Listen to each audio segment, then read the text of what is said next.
All right, well, I can't reach David, so I think we just need to get started, and hopefully he'll join us before noon, so we don't have a quorum snafu, but we can get rolling here. Okay, so hello everyone. This is Kate Lee Carey. I am the chair of the advisory committee of the BPPE, and we'll get started with introductions and the establishment of the quorum. I said who I am. I am an institutional representative for the advisory committee. I've been serving on this committee since its inception in 2010. And I think we can just go, the agenda slides up here, we can just go in order of the names listed. So Margaret, if you want to do your intro, we can just go through the rest of the list that way. That seems to make the most sense. So good morning, everyone, and happy to be here. Good morning, everybody. This is Margaret Ryder. I am a consumer representative on the advisory committee.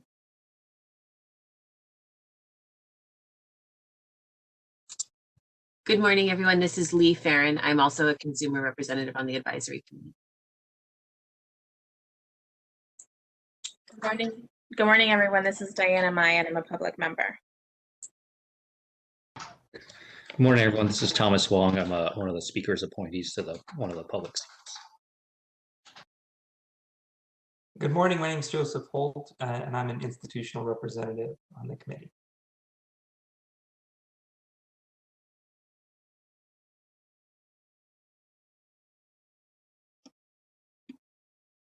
I'm not sure if Kevin or Sarah are here. Doesn't look like it. Okay, so Richie, based on those in attendance, we have a quorum? We have a quorum. Great, thank you. All right, so with that, we can begin the business of the meeting. The first item on the agenda is a public comment on items not on the agenda. So in this case, we can't discuss or take action on these matters, but they can be added to a future meeting agenda. So if anyone from the public would like to add a public comment, now would be the time. So I'll move it over to the moderator to open it up for comment.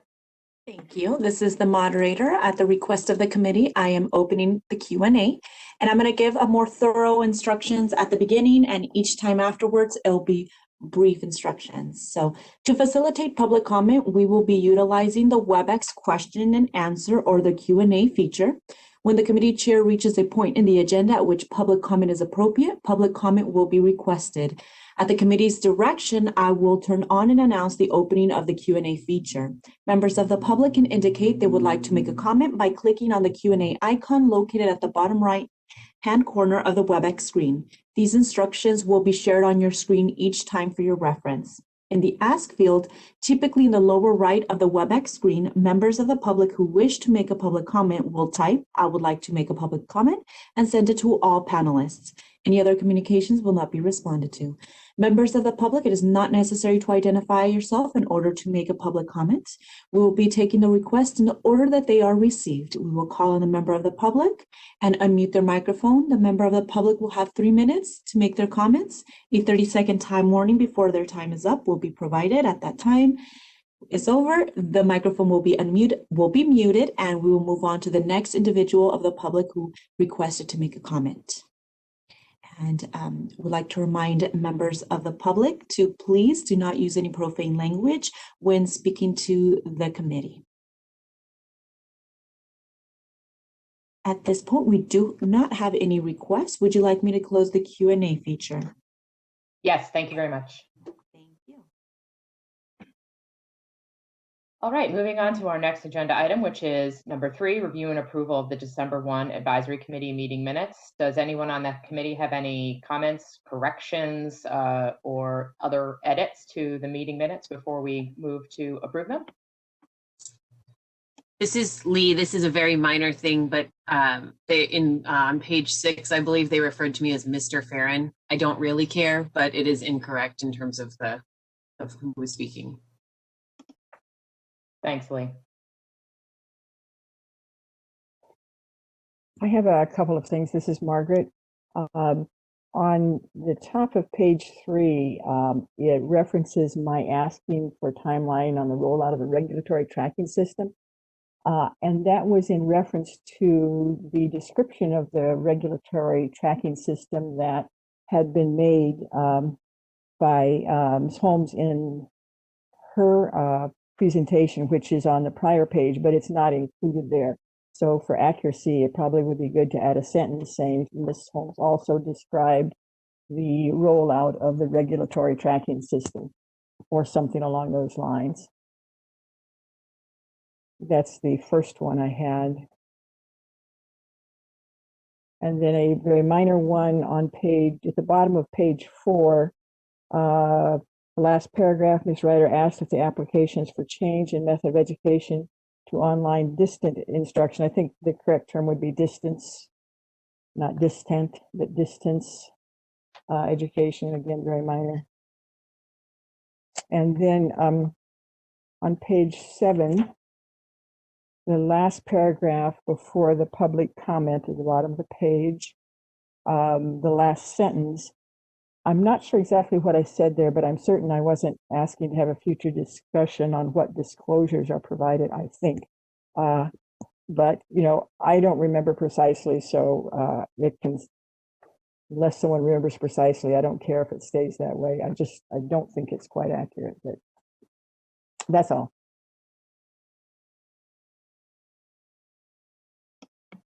Thanks, Margaret. Anybody else have any thoughts, edits, concerns? This is Joseph again, not material, but on page 8, I'm referred to as Miss Holt as opposed to Mr. Holt. So you and Lee had to swap a roux, apparently. Thanks, Joseph. Anybody else? Can I have a motion for approval of the minutes as amended? Thomas Wong will move. Thank you, Thomas. Can I have a second? Margaret, I'll second. Thanks, Margaret. And we'll do a roll vote. I'll start with myself. All those in favor of the minutes as amended, just say aye as we go through the list. Aye. Margaret? Aye. Thank you. Sorry, I have to scroll the list on the top so I can see everybody's names. Diana? I'm going to abstain since I wasn't. Okay, thank you. Joseph? Aye. Thank you. Lee? Aye. Thank you. Margaret, I got. Sorry, going through my list here. Thomas? Aye. Thank you. I think that's everyone. Richie, did I get everyone on the list? Yes. Okay, thanks. Sorry, I'm scrolling across the top. Just wanted to make sure I didn't miss anybody. Okay, so with that, the motion to approve the amended minutes is passed.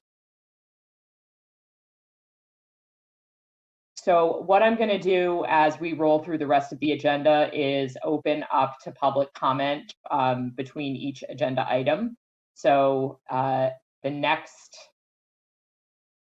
item on the agenda is item number 4, which is the remarks from Ms. Holmes regarding the Department of Consumer Affairs. And then I think after that presentation, we will open up to public comment and then for each of the following agenda items. So with that, I'll open the floor to Ms. Holmes to do her presentation, and we can do public comment following that.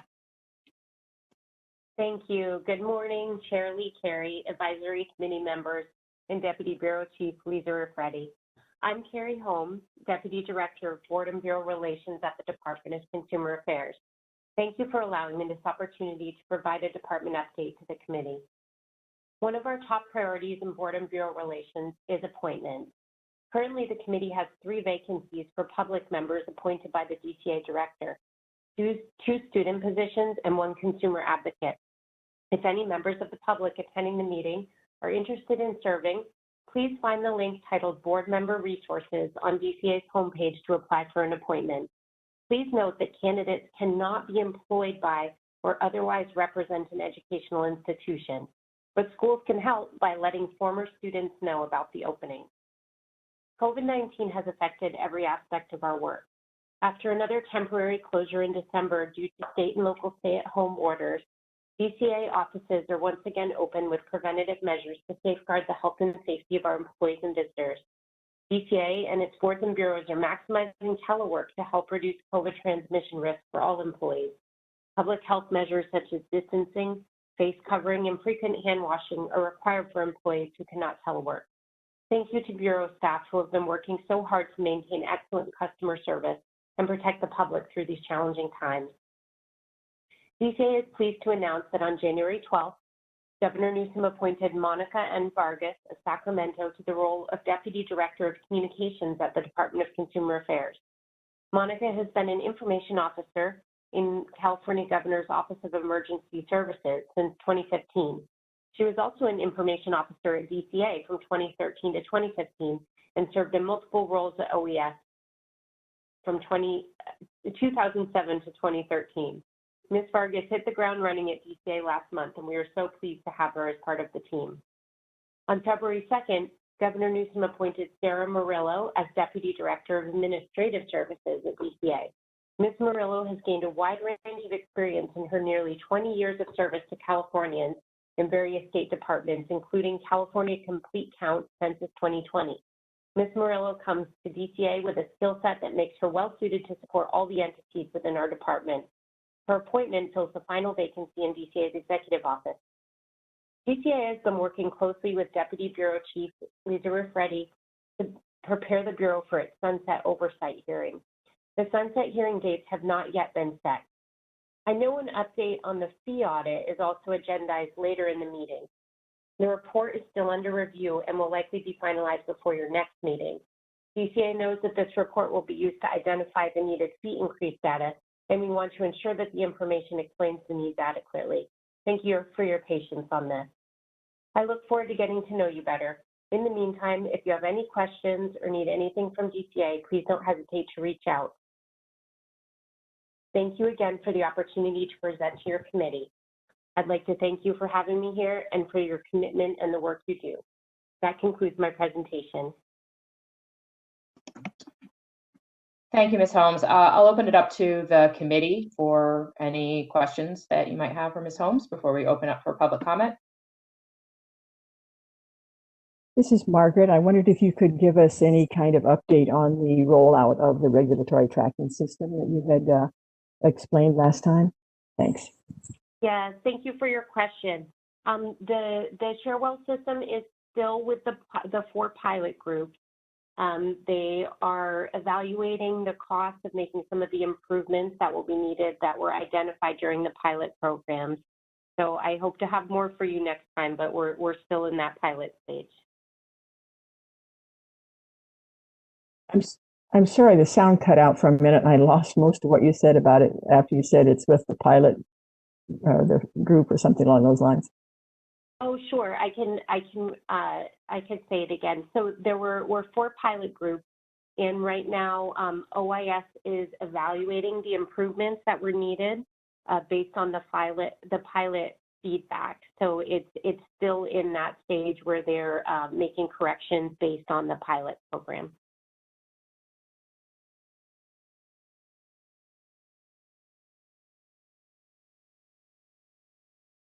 Thank you.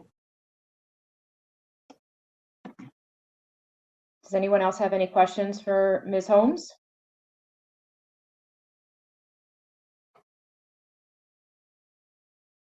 If not, then I have a question. Can you give us any, and I'm sorry if I missed this from your presentation, I don't recall you saying anything about this, so I thought I'd ask. Do you have any updates on a replacement for Dr. Marion? There is movement in the appointments process. That is something that happens at the governor's office level. So I don't have any specifics to share with you, but we are all eager to hear news. Okay, thank you. All right, well, if there's nothing further from the committee, I will open the floor to public comment regarding Ms. Holmes' presentation. Moderator. Thank you. This is the moderator. I've opened up the Q&A feature. Members of the public, if you would like to participate, click on the Q&A icon located at the bottom right corner of your WebEx screen and type, "I would like to make a comment," and send it to all panelists. I do have an individual identified as Robert Johnson who would like to make a comment. Robert, I will unmute your microphone in just a moment. You do have 3 minutes, and we will be giving you a 30-second warning.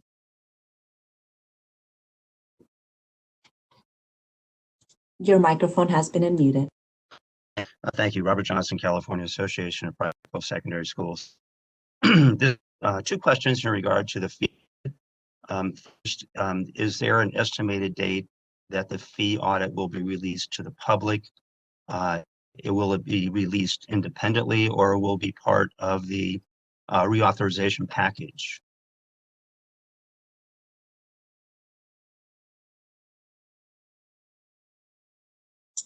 That was my two questions. Thank you. Committee Chair, no further requests have been submitted. Would you like me to close the Q&A feature? Yes, you can go ahead. Thank you. Thank you.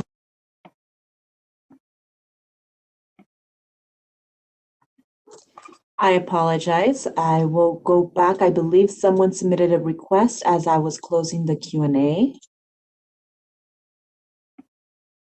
And Caroline Cruz, I will unmute your microphone. Thank you so much for catching that just before you closed out. Yes, I'm a cosmetology instructor at a few different community colleges here in California, and I know the students are not able to, or the test dates for them have been pushed back. And I was just wondering if you could advise me as far as how far back the students are going to have to wait because they're asking that question.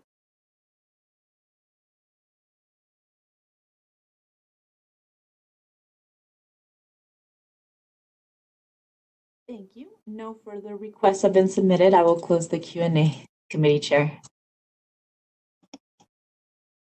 Thank you. Ms. Holmes, I'm not sure if you're able to answer the two questions that were just lodged, but if you are able to, that would be wonderful. Hi, this is Ms. Holmes. I think I will leave the questions about the report to Lisa Raffretti for her item on that matter. And as far as test dates for cosmetology, I believe they would want to reach out to the Board of Barbering and Cosmetology for that information.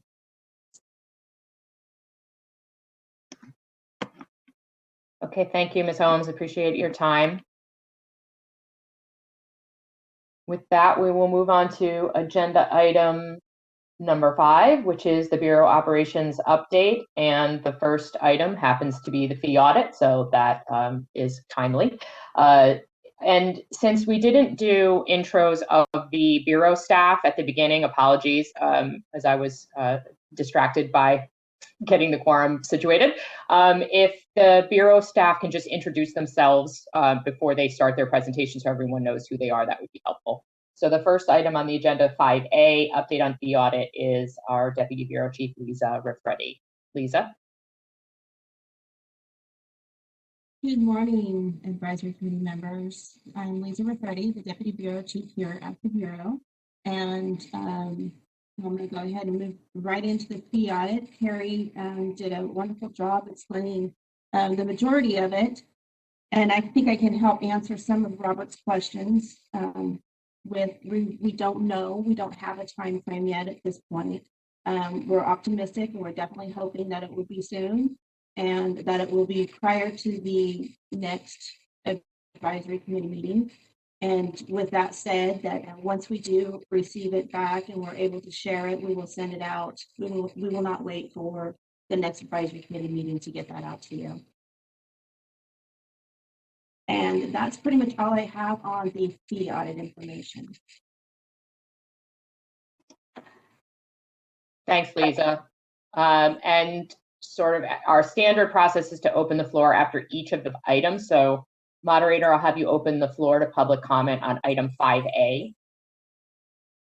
Thank you. This is the moderator. I'm opening up the Q&A feature. Members of the public, if you would like to participate for item 5A, you can click on the Q&A icon and type, "I would like to make a comment," and send it to all panelists.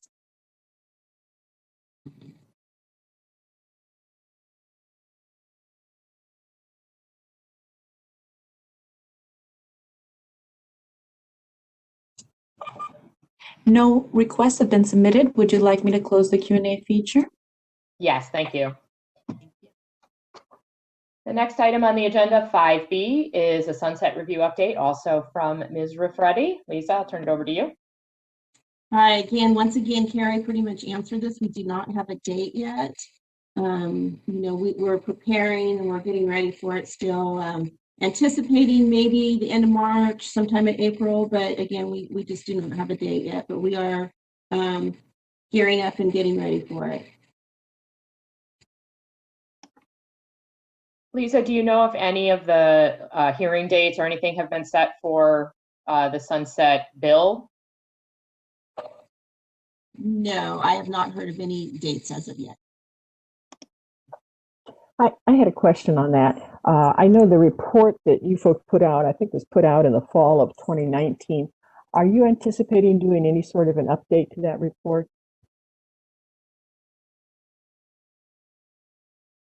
Margaret, I'm not sure. I think at this point we're waiting to receive something back, and then we'll respond to the information. I'm sure they'll be looking for updates on our statistics and so forth.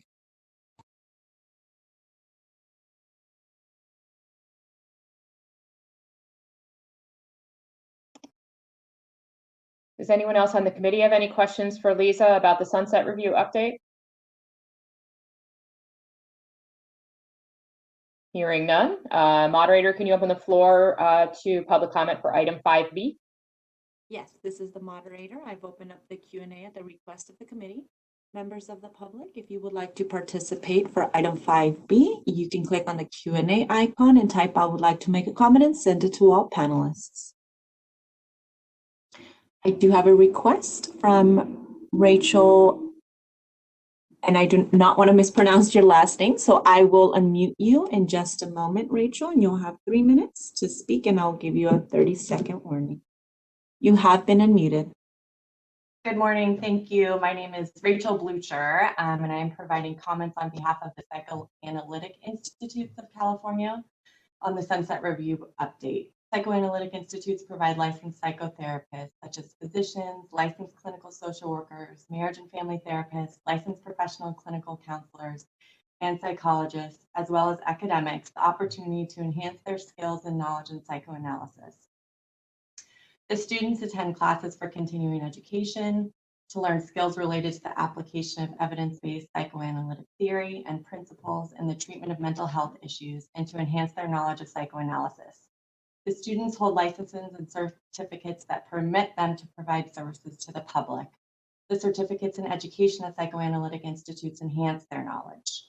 Most institutes and the courses they teach are approved and regulated by a variety of professional organizations and agencies. As the Bureau reviews the exemption application procedure through the sunset review process, we would encourage thoughtful review of how the exemption requirements apply to psychoanalytic institutions. Given their unique standing, the general exemption process does not always apply appropriately. In addition, many institutes have experienced inconsistent application of the standards, leading to unnecessary expense, confusion, and delay. We would also like to encourage the Bureau to further evaluate the institution's ability to offer doctoral degrees in light of the accreditation process that many of the institutions currently undergo. Given that the COVID-19 pandemic has negatively affected many people's mental health, licensed practitioners have a great interest in being able to receive continuing education and to enhance their knowledge of psychoanalysis.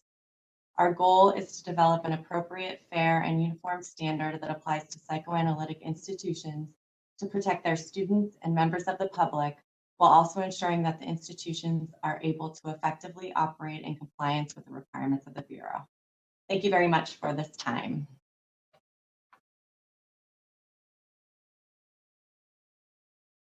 This is the moderator. Robert Johnson would like to make a comment. Robert, you have been unmuted.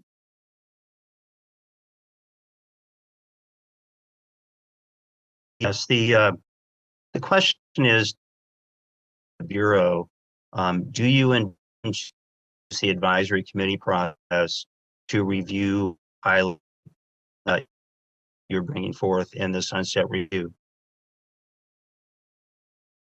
This is the moderator. Committee, were you able to hear the request, or would you like Robert to repeat it?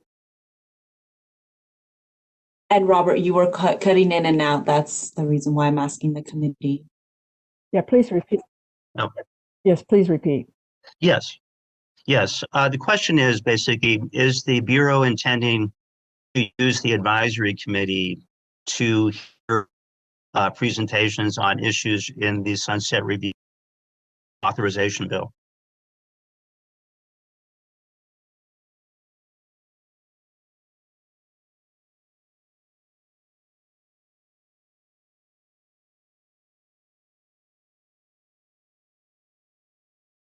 Thank you. No further requests have been submitted. And Robert and any members of the public, you can also try to connect your audio through your phone. And I believe there's instructions on the guide that was attached to the meeting agenda. So no further requests have been submitted. Would you like me to close the Q&A? Yes, please. Thank you. And Lisa, to the extent you can respond to the comments, I'll open it to you. Yeah, I'm not quite sure I heard all of it, other than I think it was if we were going to utilize the our intent to use the advisory committee meeting to present at the sunset hearing. Is that correct? That was my understanding of Robert's question, but maybe just, if you could tell us what you foresee the advisory committee's role being in relation to that sunset review, that probably would cover it.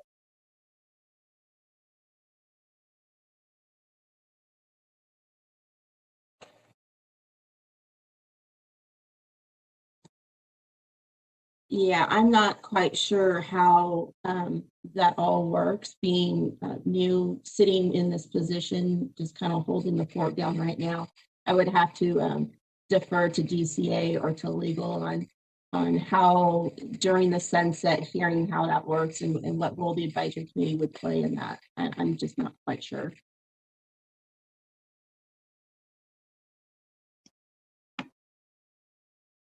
Thanks, Lisa. I think that is something that we may want to just add to the next meeting, which I guess would be in May. So I'm not really sure how timing would line up. But I'm sure everyone on the committee would appreciate being kept in the loop on the sunset review, just purely because we're outside of the Bureau staff. We're the ones who probably have the most interconnectivity with what's going on. So it would be helpful for us to be involved. So I'll just put that out there, and we can maybe at the next meeting discuss where we are with the actual sunset at that point. Absolutely. And once we receive more information and a date, we'll definitely let everybody know about it. Thanks, Lisa. Okay, the next item on the agenda is 5C, Annual Reports Update with Robert Bales. Robert, if you would like to address 5C. Sure. Good morning, everyone. I'm Robert Bales. I'm the Education Administrator for the Bureau. I am the Chief over the Quality of Education Unit and the Annual Reports Unit. And I'm also the Project Owner for the Bureau's Business Modernization Effort and IT project. So we talked a little bit about the annual report. As of the last meeting, I think the portal, the fee date had just passed by a few days, so we really didn't have a lot of statistics. Robert, I'm having a hard time hearing you. Can you get a little bit closer to your mic? It's sounding a little muffled. Sure. How's this? Is that better? Better, thank you. Okay. So we had, this last year, we had 914 schools that were required to submit an annual report. Of those 914, we had 592 schools submit on time, and that was by December 3rd. We had 48 late submissions and 274 schools that, as of today, have not yet submitted, for an on-time submission rate of 64.7%. As of today, the submission rate is 70% with 648 reports received. So our staff still continues to contact the schools that have not submitted to reach out, find out what's going on, see if they need assistance. And we did approve 20 schools for extensions to submit this year. Robert, how does that 62% rate compare year over year to previous annual report on time versus not on time submissions?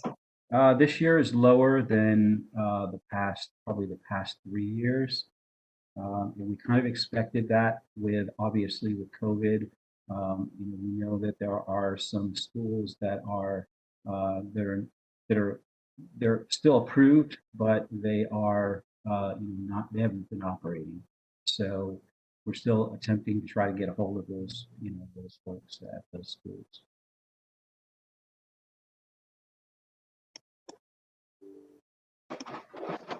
Thanks, Robert. Does anyone else on the committee have any questions for Robert regarding item 5C?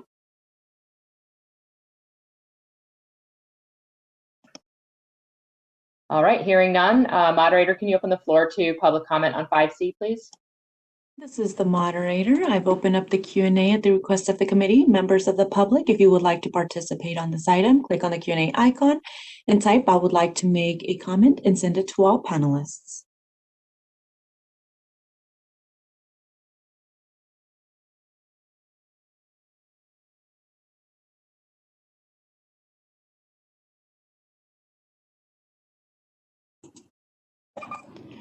No requests have been submitted. Would you like me to close the Q&A feature? Yes, please. Thank you very much. Item 5D is also with Mr. Bales, the Quality of Education Report. Robert, I'll turn it over to you. Okay, so I'm looking at page 22, status of Senate Bill 1247 institutions.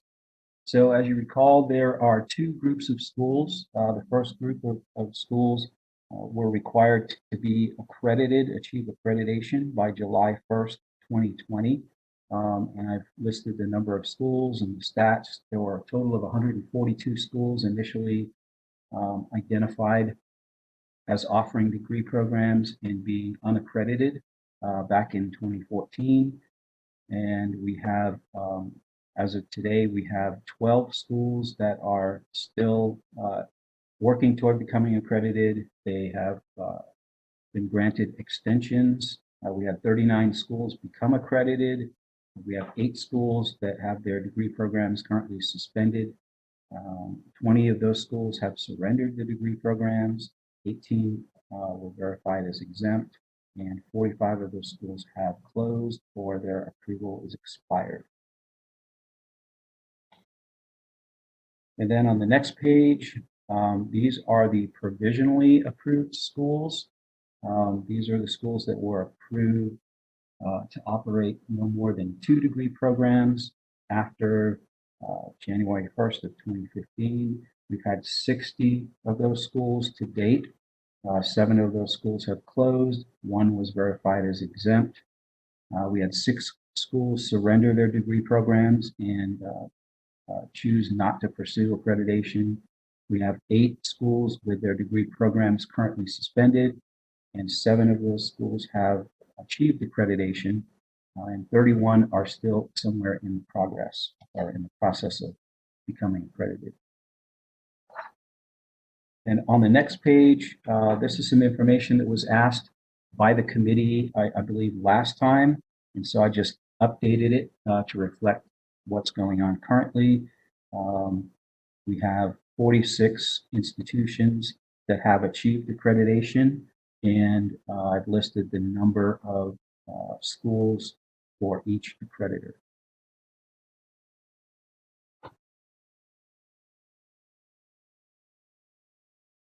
And that is the end of my report. Thanks, Robert. Anyone on the committee have any questions for Mr. Bales before we open it up for public comment?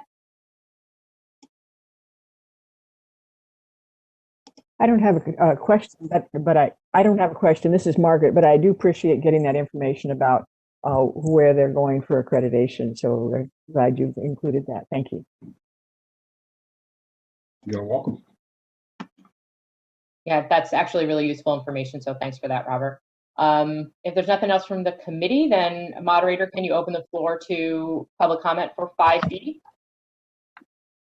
Thank you. This is the moderator. At the request of the committee, I've opened up the Q&A. Members of the public who would like to participate, please click on the Q&A icon and type, "I would like to make a comment," and send it to all panelists.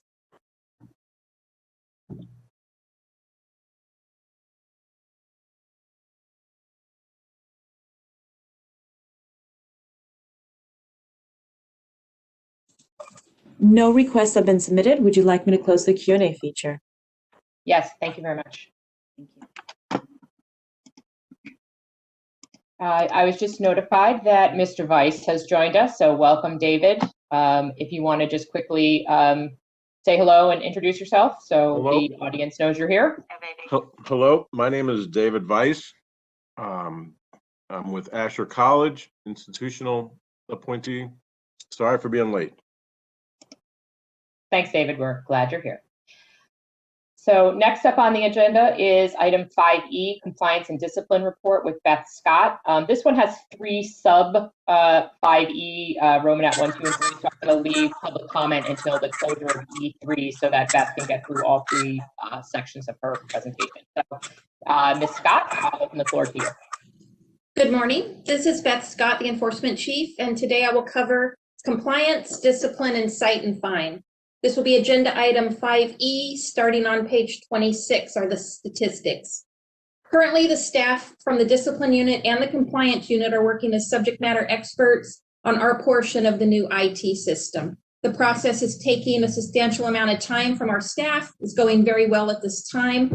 And there'll be an update on the IT system provided by Robert Bells later on the agenda. So the compliance stats, page 26 and 27. We finished 2020 with 128 inspections completed. We have begun inspecting again at the end of the last stay-at-home order. So we have only completed 1 inspection in January because we're getting up and running. So this number, the expectation is, will be increasing. The discipline statistics, page 28 and 29. We currently have 6 statement of issue cases and 9 accusation cases at the Attorney General's office. We're working through our cases and monitoring them for efficiency. Our cite and fine unit on page 30. We have currently issued 10 citations and from January 1st to the 31st. This unit is up to date on the issuance of their citations. We have the top 5 violations for the last 4 years listed. That is the end of my presentation. If there's any questions, I can take them now. Thanks, Beth. I'll open it to the committee first.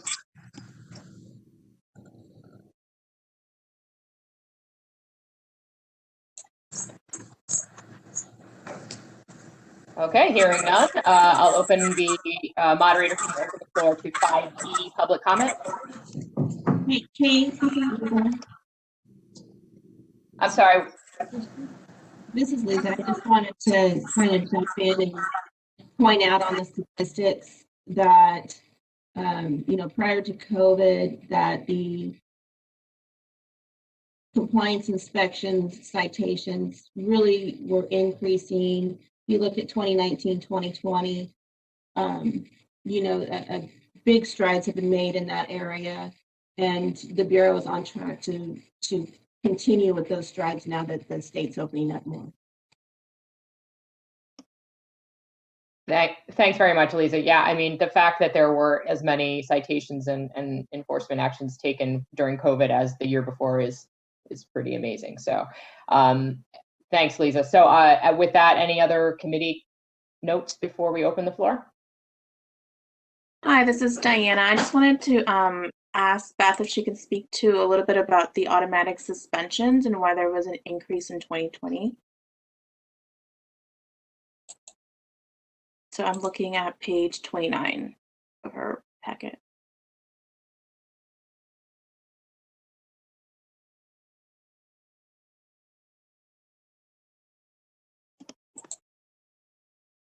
Beth, were you able to hear the question? Sorry, mic was muted. Yes, the automatic suspensions come from Robert Bell's unit. So he spoke some about that, but the automatic suspensions come from the QEU unit to the discipline unit to issue and monitor the automatic suspensions from the accreditation issues. The schools that do not meet the accreditation timely. Got it, thank you. Yes.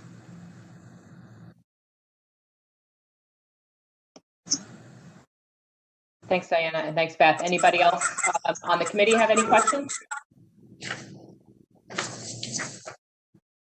All right, then I would ask the moderator to open this item to public comment. This is the moderator. And just a friendly reminder for everyone to mute your microphone when you're not speaking, just to avoid any background noise. And Kimberly Brockman would like to make a comment. Kimberly, I will unmute you now.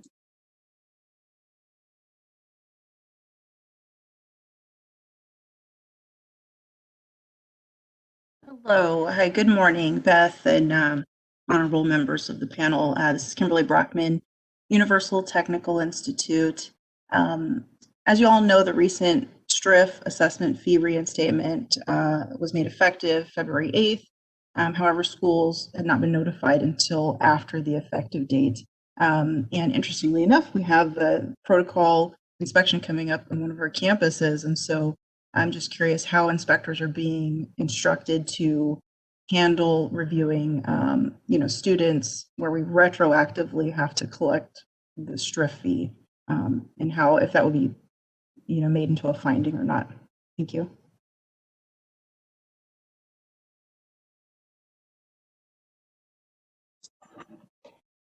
Next individual, identified as Lisa Brancho, would like to make a comment. Lisa, I have unmuted you now.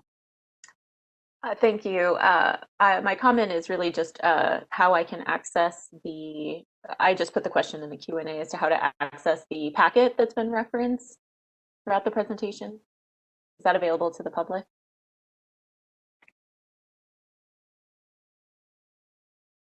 Thank you. No further requests have been submitted. Would you like me to close the Q&A feature? Yes, that'd be great. Thank you. So I can answer Lisa's question. Yes, the materials are available on the Bureau website. If you scroll down to the bottom of the BPE webpage, there's an advisory committee meeting link. And if you click on that link, it'll go to a chart that shows the dates, and there's a link for this date that has the materials link there. So that's where the packet is. And I will defer the other question regarding the STRIF back to Beth.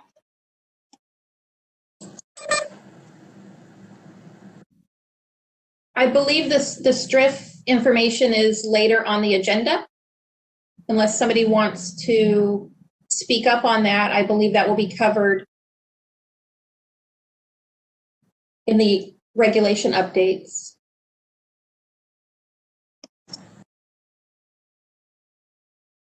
There is an agenda item under item 6 for the STRIF fee increase. So Lisa, will you cover that during that portion of the presentation? Yeah, we'll incorporate that question into it. All right, great, thank you. Okay, with that then, we can close public comment on 5E and move on to item 5F with Beth Danielson, which is the complaint and investigations report. Hi, this is Beth Danielson, and I will be reporting on item F1 for the complaint and investigation statistics. And my report is beginning on page 32 in the packet. If you look at the first chart on page 32, you can see we closed a total of 969 complaints in 2020. And looking at the case disposition chart, which is the third chart, 4% of these cases were referred to the discipline unit for further action. In 5% of the cases, compliance was obtained by the school. 12% of the cases involved a mediated statement and was resolved by the school. 26% of the cases were non-jurisdictional and were either referred to other agencies or were for exempt institutions. 23% of the complaints were unsubstantiated. And after investigating the complaint in 9% of the cases, we found insufficient evidence to confirm a violation. And 20% of the complaints were closed for other reasons, which include withdrawn complaints, duplicate entries, consolidated cases, and complaints against non-operational institutions. Looking at the last chart on page 32, you can see that we received a total of 990 complaints in 2020.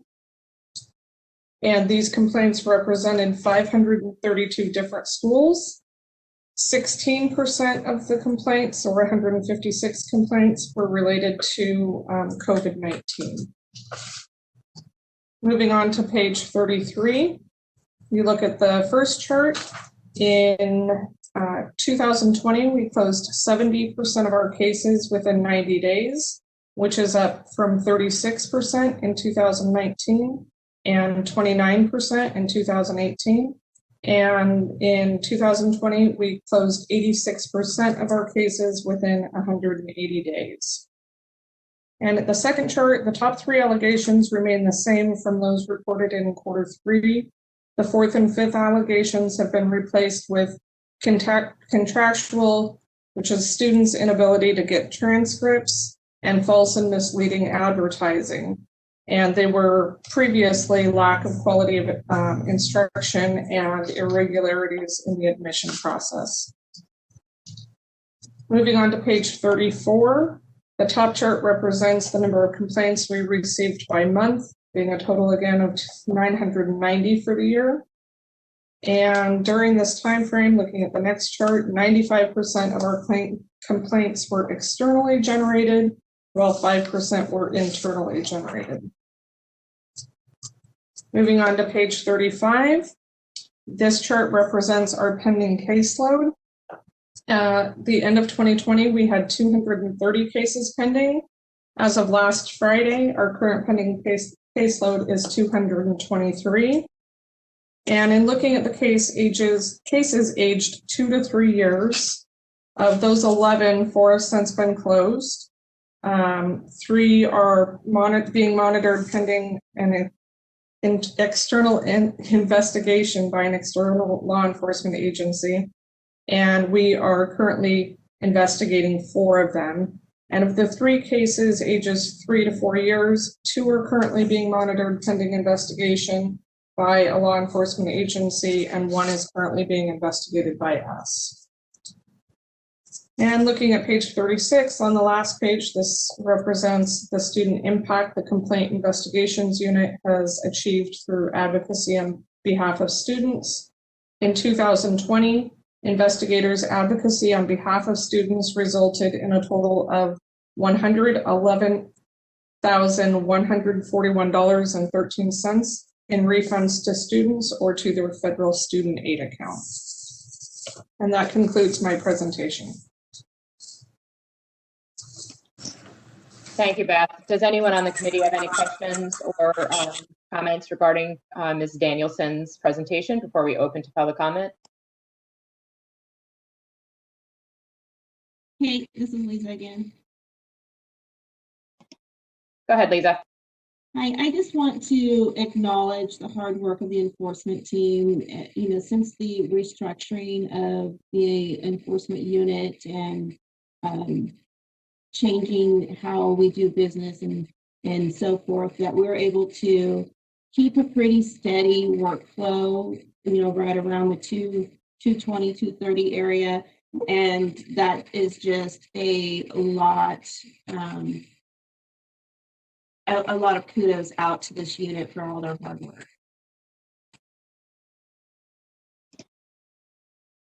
Thanks, Lisa. With that, if there's nothing else from the Bureau staff or the committee, I'll open the floor to public comment on item 5F, please. This is David Weiss, really quick. Can I David. get a question in? So of the case disposition for last year, you've got about, what, 4% to the discipline unit, 5% compliance obtained, and then a mediated settlement. So 21% are things we're able to deal with. Is there an idea of how many of those, of the 21%, how many of that is with accredited institutions or unapproved schools, you know, those type of things?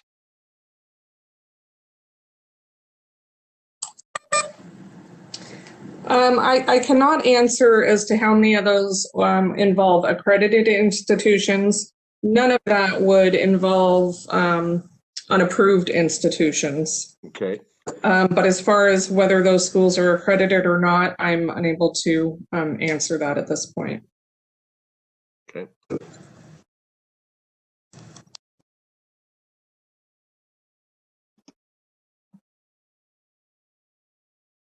all I've got. Okay, thanks, David. Okay, so then, unless the panel has anything else to ask, speak now, forever hold your peace. Okay, we can open this to public comment then. This is item 5F. Thank you. This is the moderator. Members of the public, you can click on the Q&A icon, look at the bottom right corner of your WebEx screen and type, "I would like to make a comment," and send it to all panelists. We do have an individual identified as Angela Perry who would like to make a comment. Angela, I will unmute your microphone now. All right, thank you so much, moderator, and thank you to all the members of the advisory committee and all of the BPPE staff. I really appreciate this. Has been a great meeting. I wanted to echo Deputy Director Rafretti's comments about the hard work that goes into this complaint handling work, and to really celebrate all of the effort that has gone into that. I know that this has been a real project over the years, and TICAS actually just put out a report a few months ago about the real value and importance of complaints.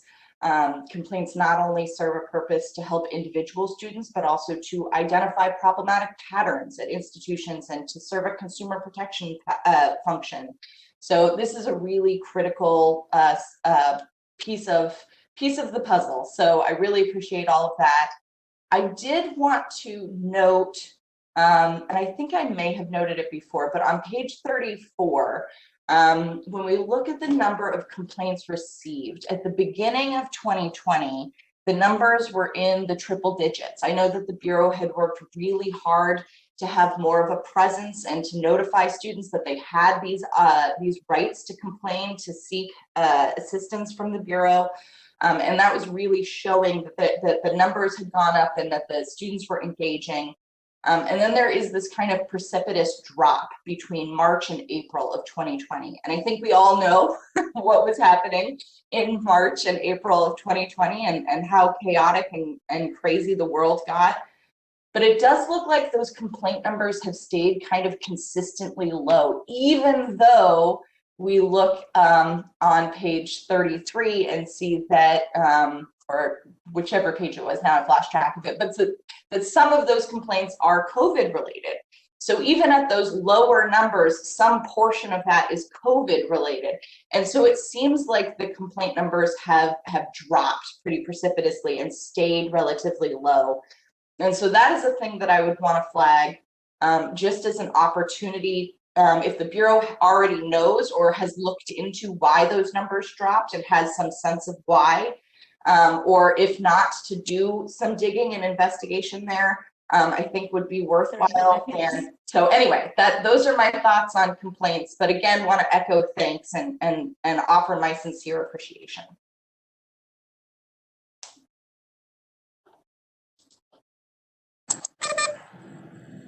Hi, this is Beth. I will address that.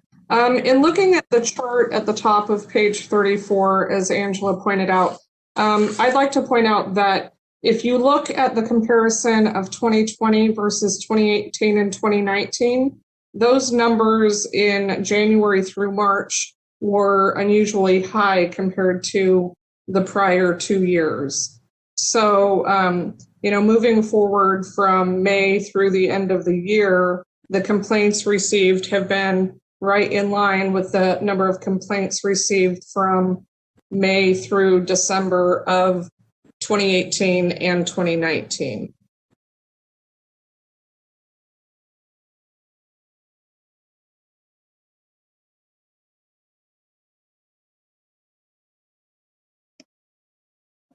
This is the moderator, committee chair. Angela would like to make another comment.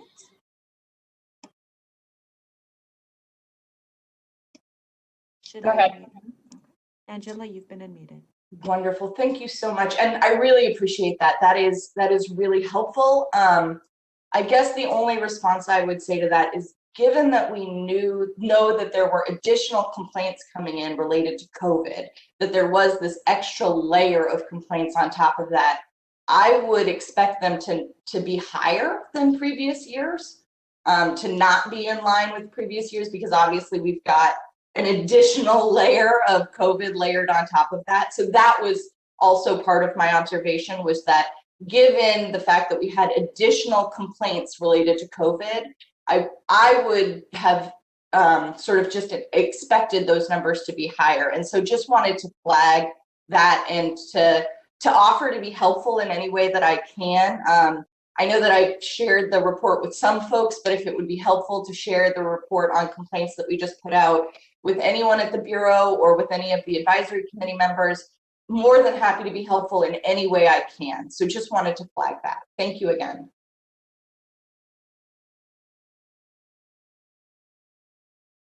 This is the moderator, committee chair. No further requests have been submitted. Would you like me to close the Q&A feature? Yes, please. Thank you.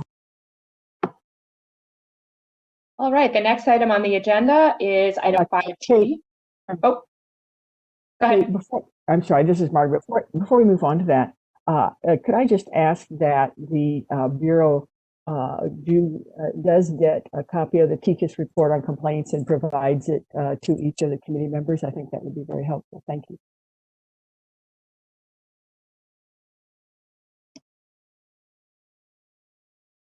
Okay, so moving on to item 5G.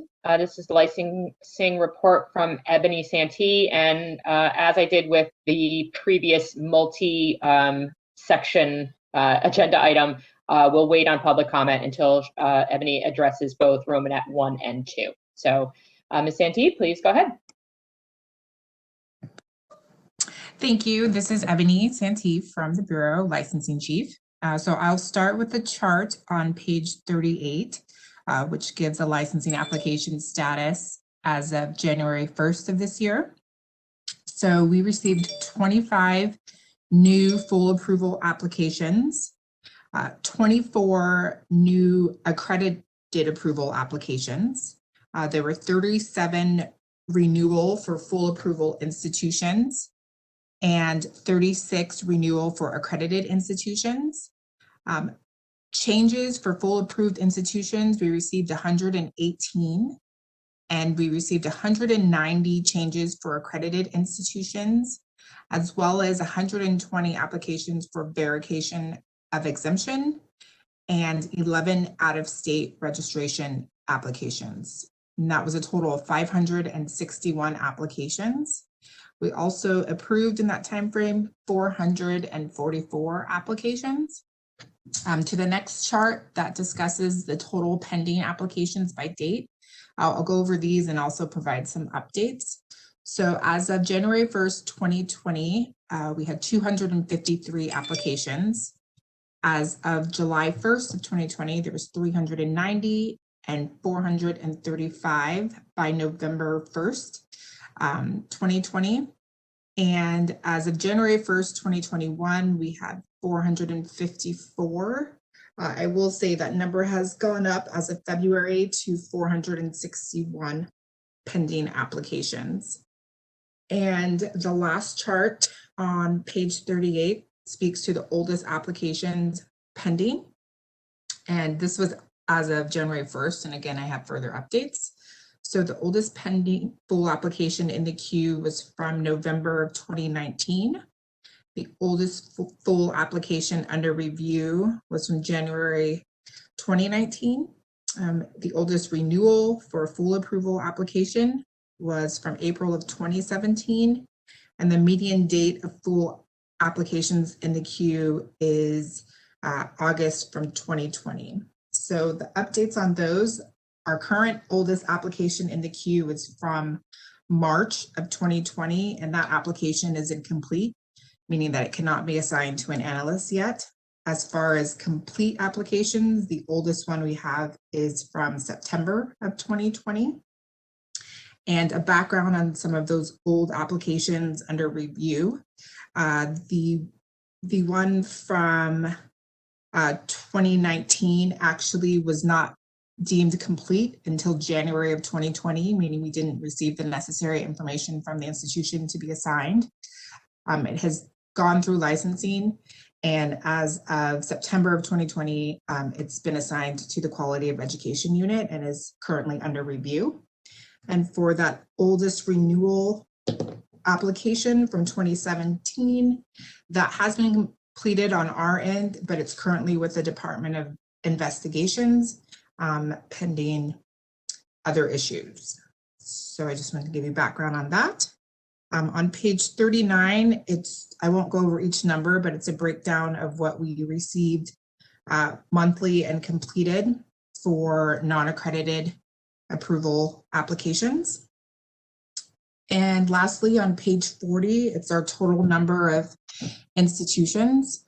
So first by location, there is 1,032 main locations, 372 branches, and 529 satellites for a total of 1,933 locations. Of those institutions, 428 were approval by means of accreditation, 566 are full non-accredited approved institutions, and 38 have provisional approval. And as of January 1st, we have 62 out-of-state registered institutions. And that completes my report. If you have any questions, let me know. Thanks, Ebony. Does anyone on the panel have any questions regarding the licensing report?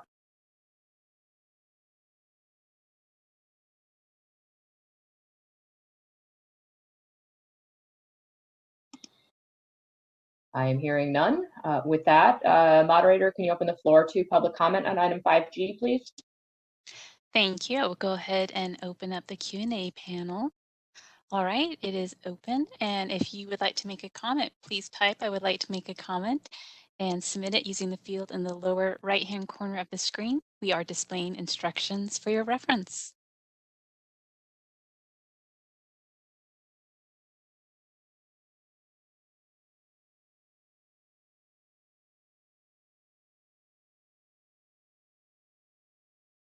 This is the moderator, and Madam Chair, I see no request for public comment at this time. Would you like me to close the Q&A panel? Yes, please. Okay, it is closed. Thank you very much. I see that Kevin Powers has joined us. Kevin, if you want to just say hello and introduce yourself so the audience knows who you are, and then we can continue. Sure. Good morning. This is Kevin Powers with the Assembly Committee on Higher Education. I am here on behalf of our chair, Assemblymember Jose Medina. Excellent. Thanks, Kevin. Welcome. Thank you. Next item on the agenda is item 5H, which is the OSAR update from Scott Valverde. Scott, I will open it up to you. And again, same as with the previous, I'll let Scott get through all of his Romanets 1, 2, and 3 before we open for public comment. So go ahead, Scott. Good morning, everyone. This is Scott Valverde. I am the Chief of the Bureau's Office of Student Assistance and Relief. Just as a point of clarification, H3 that appears on the screen right now on the PowerPoint slide actually was taken off of the agenda before it was sent out to you. So I'll just be covering 1 and 2. That was a carryover item from last meeting, the outreach video. So I'll be going over the overview of our activity summary report, and then also the closed school outreach update, and that will include an update on our outreach for students that could possibly benefit from AB 1346. So I'll be speaking to chart A on page 42 that goes on to page 43 of your packet, chart B, which appears on page 43, and then lastly, the chart that is on page 44. So looking at the first chart, kind of give you an idea of and a sort of a summary of the workshops that we have been participating in or leading fiscal year to date.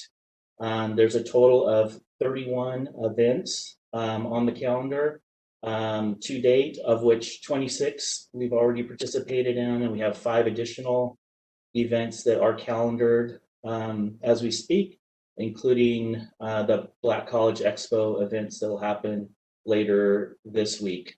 So just a quick snapshot, a very high percentage, as I mentioned last time, of the proactive prospective student type workshops and outreach that we've been providing during COVID and during this fiscal year have been in partnership with the California Department of Veteran Affairs in their California Transition Assistance Program.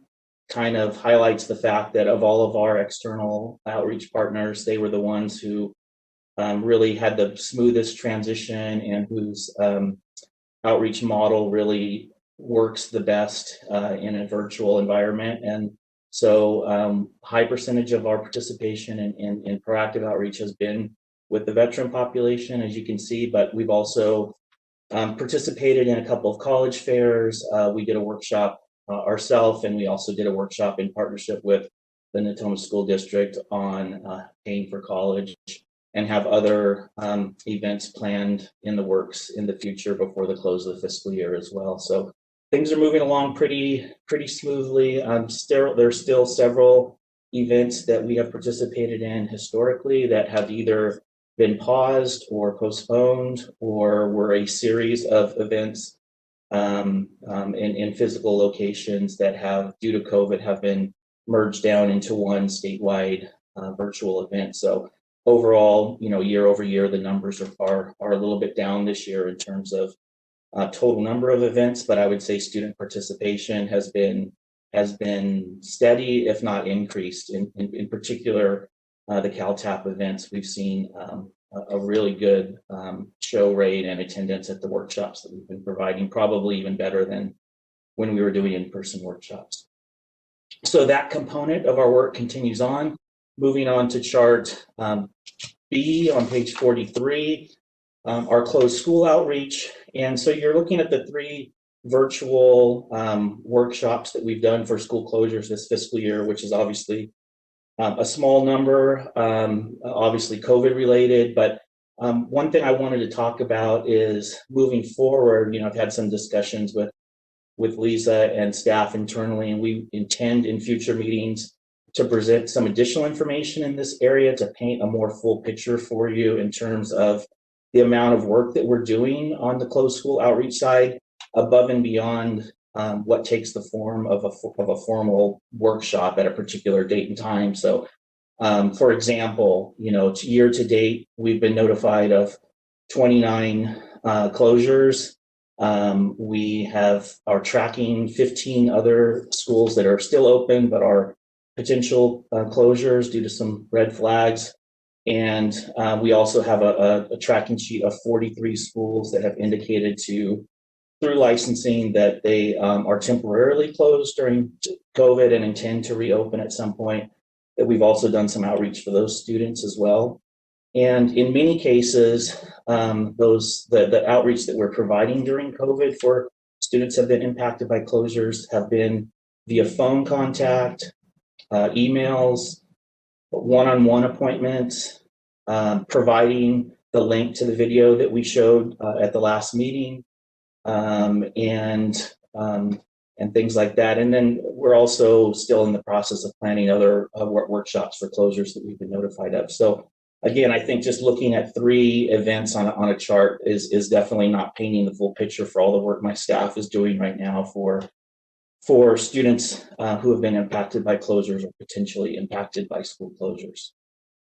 So look forward to providing that in a little bit more detail for you in future reporting. And then moving on to the last chart, which is also some new information. We talked last time, at least the last meeting, if not the last 2 meetings, about the impact of the AB 1346 going into effect January 1 of 2020. Just as sort of a real quick refresher, reminder of the impact of that bill was basically twofold in our world.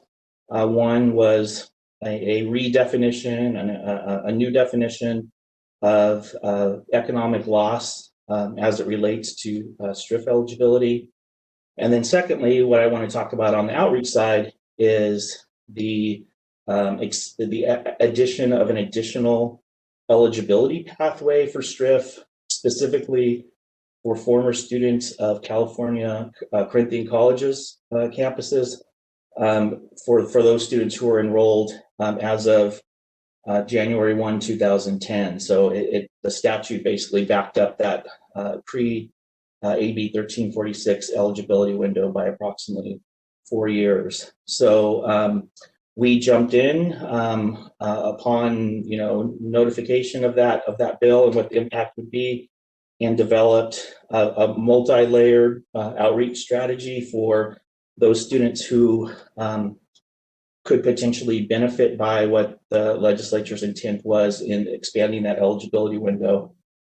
And the 3 basic phases are, well, actually there's more than 3 phases, but within the phase of this targeted outreach, there were basically 3 components, one of which were sending email messages with information, resources, and links that are beneficial to the STRIF application, and additional information about AB 1346. We sent all that information to all of the student contacts that we had in our possession from various sources that we've sort of compiled since OSAR has come online, to the tune of, that's about 57,000 email accounts, as referenced in the first footnote on this handout. The second phase is basically what's captured in the 1, 2, 3, 4, 5th box on this chart, which is for students who had actually filed a STRIF claim prior to AB 1346 going into effect, and that claim was either denied or deemed ineligible specifically due to their enrollment period, and that would now potentially be eligible under AB 1346 because of that enrollment date. And that was to the tune of an additional 177 students, previous claimants, and so we've reached out to them. And then the third bucket is not captured here only because of the date that this data was drawn down. It had not yet gone out, which went out last week, which was an additional list of 12,500 students that we reached out to, that email was sent to them with the same information as the first bucket I talked about, that was actually sent by the California Student Aid Commission on our behalf. And that was to a data set that they agreed to work with us on, which were Cal Grant recipients who had specifically used those funds at a California Corinthian colleges campus between 2010 and 14. And so we will be reporting out on the success of that phase of the outreach campaign in future meetings as well. We have gotten a lot of calls and emails already. So starting at the top, the first phase is those email blasts that we're sending out to our list. At the time this data was drawn down, we had gotten through about half the list. So 28,000 out of the 57,000 emails that we have for former Corinthian students. And in response, the first about 14,000 were sent on December 30th. So that's the trigger date We've also sent out an additional 14,000, so totaling the 28,000 as of the date this was drawn down on February 5th. So we've had 226 students call us in response to those emails. That number has gone up since February 5th as well. We've had 212 students email us in response to those first 28,000 emails. That number has gone up since February 5th as well. Our staff is really busy right now responding to calls and emails. And I think particularly notable in terms of quantifying the success of this in a very short period of time is we've had 23 new STRIF claims come in just since December 30th from former Corinthian students, which I think is directly attributable to this outreach, given the fact that these are students that were impacted by a closure that happened in some cases, 10 years ago. So they're definitely appreciative. The students who are calling are finding out about OSAR and about STRIF and about the ability to still help them despite the time that has elapsed. Some of whom still have outstanding loan balances or other possible economic loss or other possible ways OSAR can help them generally. So this is a really early snapshot report. Like I said, and by the time the next meeting, we'll have reached out to all, I got it at about 70,000 between CSAC and the denials and our list. We'll have reached out to about 70,000 students by the time we've met next. So we'll see how many more STRIF claims come in and what that turns into in terms of relief and how that meshes with the legislators' intent with this bill. But we are definitely doing the best we can to get out to as many students as we can. So that concludes my update. Thank you, Kate. Thanks, Scott. Before we open for public comment, does anyone on the committee have any questions for Scott? Hi, this is Margaret. Scott, I'm really impressed with that information about the outreach to Corinthian students and the additional information you provided as to the timing that wasn't actually in the chart itself was very helpful, because I was kind of wondering, well, what's been the time lag since they were sent out? So that was helpful information. I do have one question. That is, at some point, are you going to be trying to send out a follow-up email to those that were in these initial emails that did not respond in any way? And if so, when and how many more times would you attempt to contact them? But I'm very happy so far to hear that you are getting some good response from these initial outreach efforts. Thank you for that, Margaret. I appreciate it. As we've done in the past with previous campaigns, like the OSAR awareness when we first came online, we had obviously a lot less of a list to work with. We've built on that since then, but we definitely do try to wrap around as much as possible. The first sort of obvious kind of wave are like when we've got an email account where we get a reply that that doesn't go through, then we will go to either try to get their mailing address or LexisNexis, etc. We also have a little bit more work to do with CSAC as well. They have, like I said, we've hit what we think is the most lowest hanging fruit and also the most likelihood that a high percentage of these students would be eligible based on the parameters of the data they pull down for us. They've also have several other subsets of data where students could possibly benefit from 1346, but it's not as a sure thing in terms of their eligibility window. So I'd kind of like to explore that as well. And like I said, as we're speaking right now, it's a tough question to answer because we're dealing so much with just the incoming wave of calls and questions and STRIF claims, et cetera. So an exact timeline of when we would go back out and do another phase once we get out to all 70,000 and do all the follow-up work that we already have on our plate is a little bit difficult to answer, but I could just say that yes, we'll do everything we can, including making it another attempt to try to reach as many students as possible. And just a follow-up question, Is there any anticipation by the Bureau to or need to seek some additional temporary funding to deal with the inflow of people responding to the new parameters for Corinthian students? I don't think that's necessary at this point. We'll definitely track, where we're at, but, we've got, we just recently hired another position. That person is doing well and is onboarding. We've got another position that will be advertised, I think, as early as this week. We've got really close partnership with the STRIF unit. We help them, they help us, things like that. I think we've got a ways to go before we would have a real issue in terms of being able to get back to students timely. It is, like I said, a high percentage of our staff's workload right now, but it's manageable.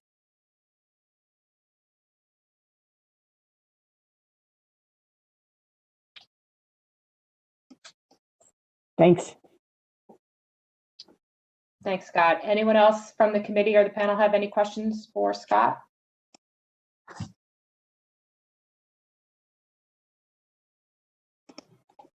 All right, hearing none. Moderator, can you open the floor to public comment on 5H, please? This is the moderator. I've opened up the Q&A at the request of the committee. Members of the public, you can click on the Q&A icon at the bottom right corner of your WebEx screen and type, "I would like to make a comment," and send it to all panelists if you're interested in participating.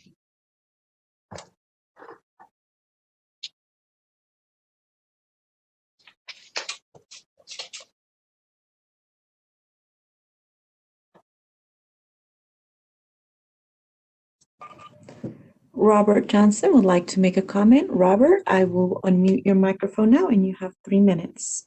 You have been unmuted. Yes, this question is for Scott. Traditionally, the Bureau applies for loans or investigated loan forgiveness from the Department of Education. It was basically operating procedure. I apologize, Robert. This is the moderator. You keep cutting in and out. If you would like the mute button, it has a bottom facing arrow. If you click on that, there's a pop-up and it will show you different speakers and microphones. You can select another microphone. Perhaps that can fix it. Let me do this.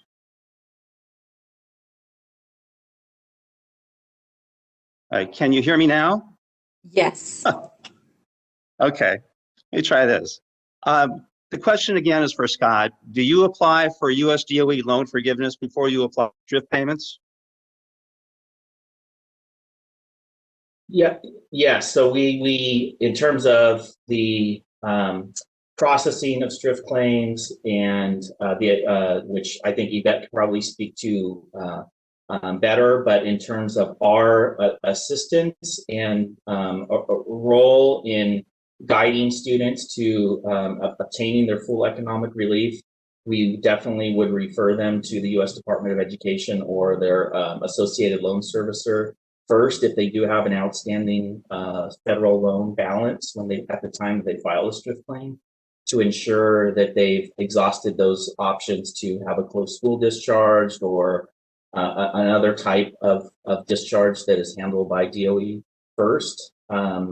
If for whatever reason the circumstances are that the student cannot have their loan discharged for some reason at DOE, then we would, like I've said, I think Yvette can answer this question better, but I'm sure that the claim would then be evaluated and make sure that they're eligible and all the other boxes for STRIF are checked, and if possible, we would use STRIF to then pay for their outstanding loan balance, but we always start with DOE first.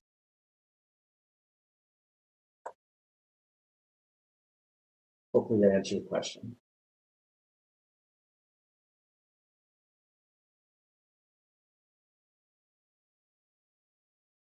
This is the moderator. No further requests have been submitted. Would you like me to close the Q&A feature? Yes, thank you. Thank you. Can I just say one more thing also, Kate, before you move on to Yvette? I just wanted to, knowing that she's online, I wanted to publicly thank TICAS for the suggestion about coordinating with the California Student Aid Commission on former Cal Grant recipients at Corinthian colleges as a possible data source for us for outreach. That recommendation indirectly led to us being able to do this additional phase that I'll report on next time. So I just wanted to thank TECAS for that. Thank you. Thanks, Scott. Moving on to item 5I, which is the Student Tuition Recovery Fund report with a vet. I'll preface this for those who may have joined late, that if you have questions about the timing of the new collection, I believe that Lisa is going to be covering that in her presentation under item 6. So with that, I'll open the floor to Yvette for item 5I. 5I. It's I and then Roman 1. It's also I. A little confusing. Sorry. Go ahead, Yvette. Good morning, Yvette Johnson. I am the manager over the Student Tuition Recovery Fund unit, and we are the unit that processes the applications submitted by students that were impacted by school closures. And we try to help them find some type of remediation to get their funds back that they paid to the school if they suffered an economic loss. So I'm going to be going over the charts on pages 46 and 47. The first chart is a comparison of the fiscal years 2019 and 2020 and 2020 and 2021. So the first part is the number of claims that the Student Tuition Recovery Fund unit has received. And as you can see, in 2021, we have already received more claims than what we received in the 1920 fiscal year. And I'll talk about that a little bit later when we go into the large impact closures on the next page. So far for 2021, we have paid 216 claims. We have deemed 22 claims ineligible, and 67 claims have been denied so far. We closed 85 claims unable to contact, and we only closed them as unable to contact after we've made numerous attempts to reach out to the student to get further information so that we can continue processing their claim. We send out letters over a 3, 4, 5 month period, or we email them, we make telephone calls, whatever resources we have to reach out to the claimants. And if we don't receive a response from them, then we do close out the claims, but they do have the ability to reopen the claim if they are able to provide us with further information at a later date. So far this year, we've closed a total of 390 claims. We have our current claims, which are the ones that are in queue, are 824. And we have 85 claims that are currently being reviewed by analysts. And we have 310 claims that are waiting for responses from the claimants in order for us to continue the processing. So far, analysts have completed 134 claims and have made recommendations for either denial or payment. To date, we have approved $2,554,841.74 in STRIF claims. So that's money that actually goes to the students that showed that they had an economic loss. And we have 16 claims currently pending at the State Controller's Office. After the Bureau approves a claim for payment, it is then sent over to the State Controller's Office to process the check. We currently have $19,098 in the Student Tuition Recovery Fund. And as will be spoken about later, that is the reason why we had to go ahead and do a STRIF fee assessment. And that'll be spoken about later as well.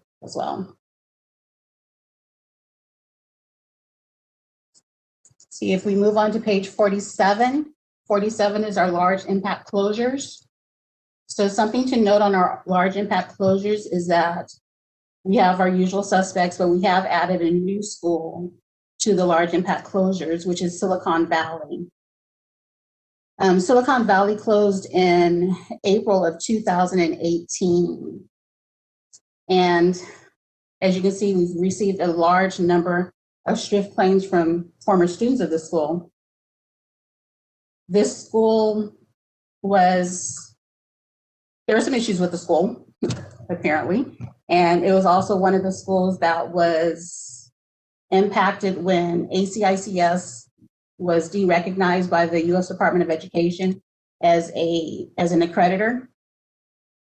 So many of the students that went to this school, their degrees or the units that they took at Silicon Valley were not transferable, nor were the degrees they received being accepted. So as a result, OSAR, which I really have to say thank you to OSAR for all the work that they did in researching and determining the eligibility of these students. We have been processing claims, and I can tell you just in the calendar year of 2020 alone, we received 699 claims from Silicon Valley. So that has really had an impact on the budget, on the STRIF fund.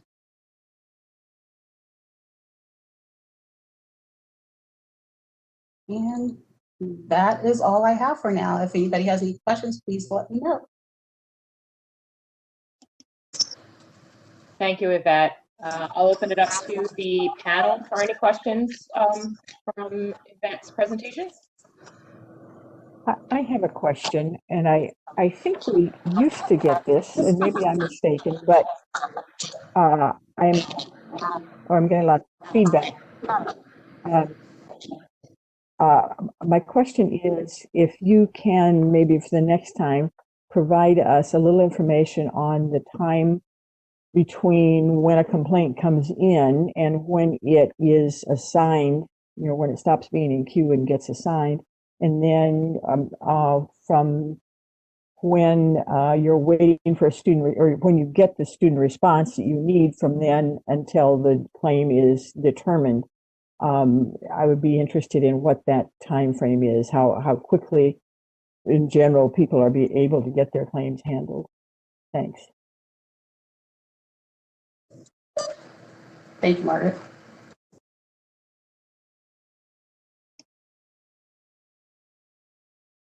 Anything else from the committee? Yes, this is Joseph. I have a question. Yvette, can you describe the circumstances, and if this is going to be addressed, I don't see it in the future on the agenda, so if it will be addressed later, let me know. The circumstances that led to the reinstitution of the STRIF collection with new students being applied retroactively. So the notification to students coming out subsequent to the effective date, obviously, which is causing administrative hurdles, as mentioned before, public comment. What were the circumstances that led to the timing to fall out in that way? I'm sorry, you broke up and I couldn't hear your whole question. What were the circumstances that led the Bureau to notify schools after the fact that STRIF fees were going to be collected from students again?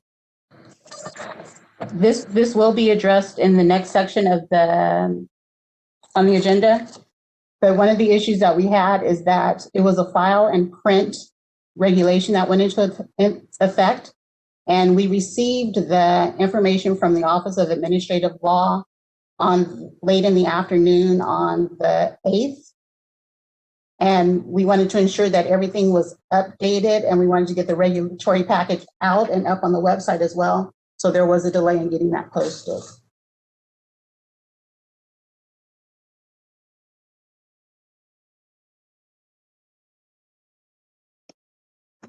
Joseph, I think Lisa is going to also speak to this in a little bit more detail in 6C. Yeah, got it. Thank you. Okay. Does anybody else have any questions for Yvette? All right, hearing none. Moderator, can you open the floor to public comment for item 5I, please? Thank you. This is the moderator, members of the public. I've opened the Q&A feature. You can click on the Q&A icon at the bottom right corner of your WebEx screen and type, "I would like to make a comment," and send it to all panelists if you would like to participate in this agenda item. Angela Perry, I will unmute your microphone at this moment. Hello, thank you again. I just wanted to praise the incredible work that has gone into getting the STRIF claims processed. I know that there has been a lot of work that has gone into that, and it is definitely recognized. I also wanted to take a moment just to, I had a moment of technical difficulty in the last segment, and so wasn't able to submit my request, but I want to also take a moment to shout out OSAR and the incredible work that OSAR has been doing. I know that that has been a tremendous lift as well, and I am so glad that they were able to make the connection with CSAC, and that has been helpful and fruitful in identifying students and really trying to expand that outreach. I am so glad that that is working out. And so really, this is just a moment of reflection and appreciation for all of the work that has gone into these last two updates, and the work that goes into all the behind the scenes work that goes into getting those updates put together, and all the hard work. So thank you. Just wanted to take that moment to appreciate that.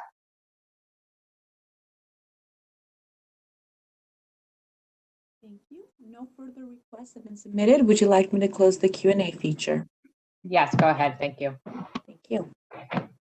All right, everyone. We have gotten through the first 5 agenda items. It's 12 past 11. I'm going to suggest we take a 10-minute break. So those of you who need a bio break or a cup of coffee can go do that. And then we can regroup and cover our last couple of items and keep ourselves on schedule.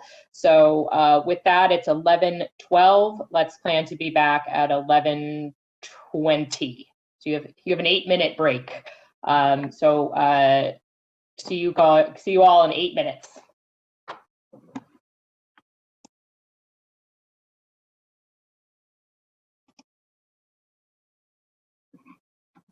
Hi, everyone. This is your chair, Kate, speaking. It is 11:21. I gave everyone an extra minute. If we can just quickly go through, just make sure that everybody is back before we get started again. I'm just going to call out your name. If you can just say you're present, so we can get going. Margaret? Present. Thank you. Lee? I'm here. Thanks, Lee. Diana? I'm here. Thank you. Thomas? I'm here. Thank you. Joseph? Present. Thank you. Got to change things up. David?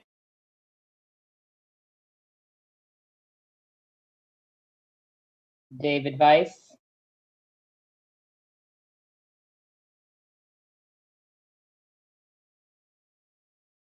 All right, go back to David. Kevin? Not sure if Kevin still, if that's if he had to take back off again. Nope, I'm here. Okay, great. Oh, there you are. I see you on my phone list on the top there. Well, I think even without David, who I'm assuming will join us shortly, we have a quorum so we can get back to business. So with that, thanks all for the quick break. My dogs truly appreciated the opportunity to go outside for a minute. And with that, we are on to agenda item 6, which is an update on our regulatory packages with Lisa. Lisa, I'll turn it over to you. Hi, thanks, Kate.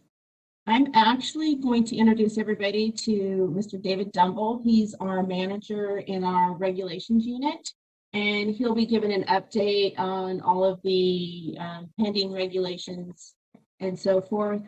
When it comes to item number C, when we talk about the STRIF fee increase, myself and DCA attorney Michael Knopf will also be providing information on that. So right now, I'm going to go ahead and turn it over to Mr. David Dumble. Hello, happy to address the committee. I'm happy to be here at BPPE and happy to talk about these regulatory developments.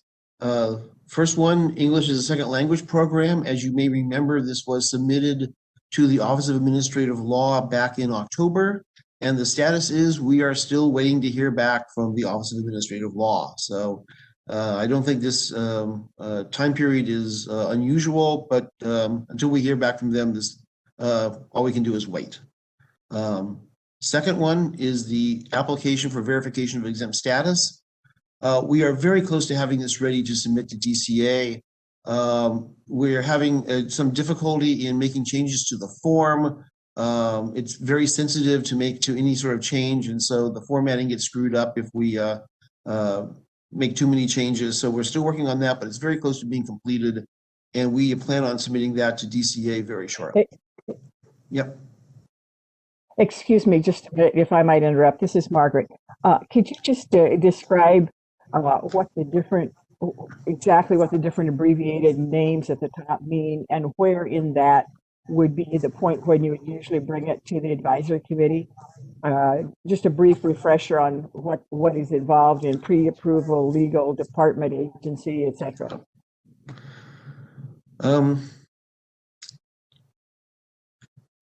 I'm still trying to figure out the system myself. I've been here since July. I'm still working out some of the ins and outs. But basically, and a lot of these I've inherited, so there's been some pre-work before I started here. And that's certainly true for both of these first two issues. But we submit it to DCA, regulatory, they look it over, it goes from there up to DCA legal. They take a look at it, and if they have any issues, anything they want changed, they send it back to us. We make the revisions as requested or discuss it with them if we have some pushback. After everything is approved, at that point, we resubmit it to DCA. It goes back through the process, and if the Department of Consumer Affairs approves, it then goes up to agency. Agency goes through the same process. They look at it. If they have issues, they come back to us, ask us for changes.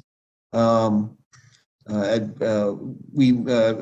make whatever changes we can, and at some point, we do have a hearing to collect public information, comment on the proposal, and also at some point it goes before the advisory committee. At this point, I'm not sure at what point the process that happens, then after it's approved by agency, it eventually gets submitted to the Office of Administrative Law, and then we wait for them to approve it. They might approve it, they might have some issues that need correcting, or they might disapprove it, at which point we need to go back and start making whatever changes they say they are necessary and start the process over again. Hey, David, this is Lisa. I'm going to jump in real quick. Yeah, Margaret, once we have our initial proposal drafted, it gets reviewed and approved. As David said, it goes through DCA and agency and then back to us. Once we get our final draft, so to speak, then it gets sent to the advisory committee, and noticing and all of that will happen at that point. But before we can even go to the advisory committee, we have to get the approval to be able to present it. So that's the first two steps. I'm sorry. As I see on this chart, basically the point that we would present it to the committee would be after agency, before OAL, or after OAL, before the notice and hearing. It's going to be before OAL.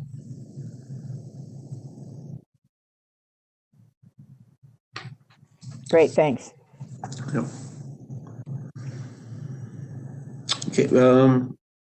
Any other questions about what's so far? Okay. Well, let's get to the big one here, the STRIF fee increase. As was mentioned before, this was approved by the OAL on February 8th. and it was implemented immediately, mainly because under the statute, we are required to start collecting the strip fee once the fund falls below $20 million. And the fund fell below $20 million. And so once the regulation was approved, we felt it had to be implemented immediately. For the person asking above about any noncompliance, we're aware of the fact that this was dropped rather suddenly. And so we are providing a grace period where there won't be any citations for noncompliance for any issues that come up before February 11th. So if there was any immediate delay in implementing the strip fee increase, we won't worry about that as long as things were corrected by February 11th. The strip fee increase, it was 0. It went up to 50 cents. Again, the threshold is in the statute. Once the fund hits 25 million, we are required to stop collecting the strip fee. Once it falls below 20 million, we are required to start imposing it again. We have talked with DCA Fiscal, and we are going to start working on amending the regulation to create automatic triggers so that in the future we will not have ad hoc changes in the fee structure. Once the fund hits 25 million, it'll automatically go to 0. Once it hits below 20 million, the fee will automatically be reinstated at some rate. And so hopefully this will be the last time we'll have an ad hoc change to the fee increase. Someone mentioned whether it applies retroactively. It only applies to enrollment agreements that occurred after the regulation was approved on February 8th. So any enrollment agreements before that, it does not apply to. And so if I can, I will go on to number D, the AB1340 regulations. Just as a refresher, this is the requirement to collect student wage data from the EDD and create a warehouse there people can see what the wage data is for graduates. And the regulations are contingent upon DCA upgrading a computer system to maintain the security of the wage data. And we anticipate that's going to take some time. Given the budget situation, we're not sure how much will be allotted for this. And so we're going to have to wait and see how long that process takes. In the meantime, last week, the legislature amended AB 99, which makes significant changes to the statute regarding what is called the Cradle to Career Work Group, which is has a process that they will create a centralized warehouse of student wage data that could, if it goes forward, basically preempt what's required by 1340. So we're going to track that and see, and the Bureau is a member of that work group, so we do have input into that process. And we're going to track that, and in the meantime, see how DCA does in approving their computer system and upgrading it for security purposes.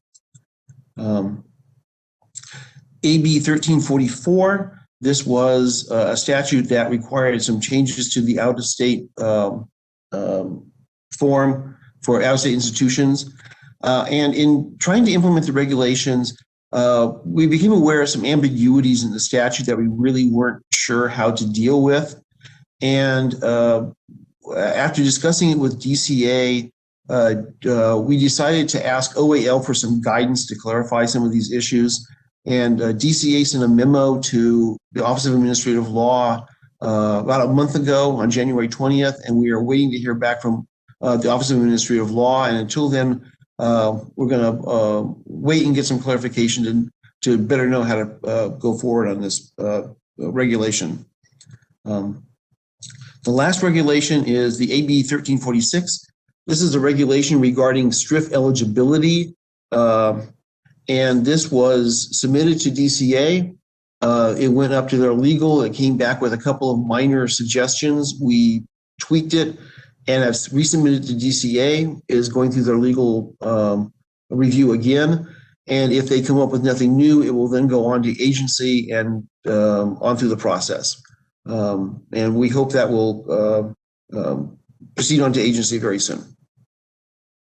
And that concludes what I'm reporting on with regulations. Are there any questions? As to AB 1346, this is Margaret. Do you think that we can expect that we will have a draft regulation available for our next meeting? I think so. I think the next meeting is in May. I think by that time we should have a draft regulation, unless something really major happens with either legal, TCA legal or agency. It should be in a good form at that point, I would think.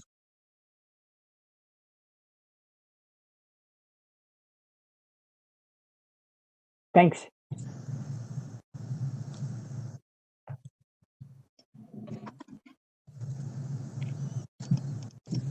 Thanks, David. Does anyone else have any questions for David? Because I feel like we need to have some more conversation about the STRIP increase, but I think maybe Lisa might be addressing this further. So maybe we can hold that question until after that. Yeah, I did. I have, this is, Oh, go ahead. Go ahead.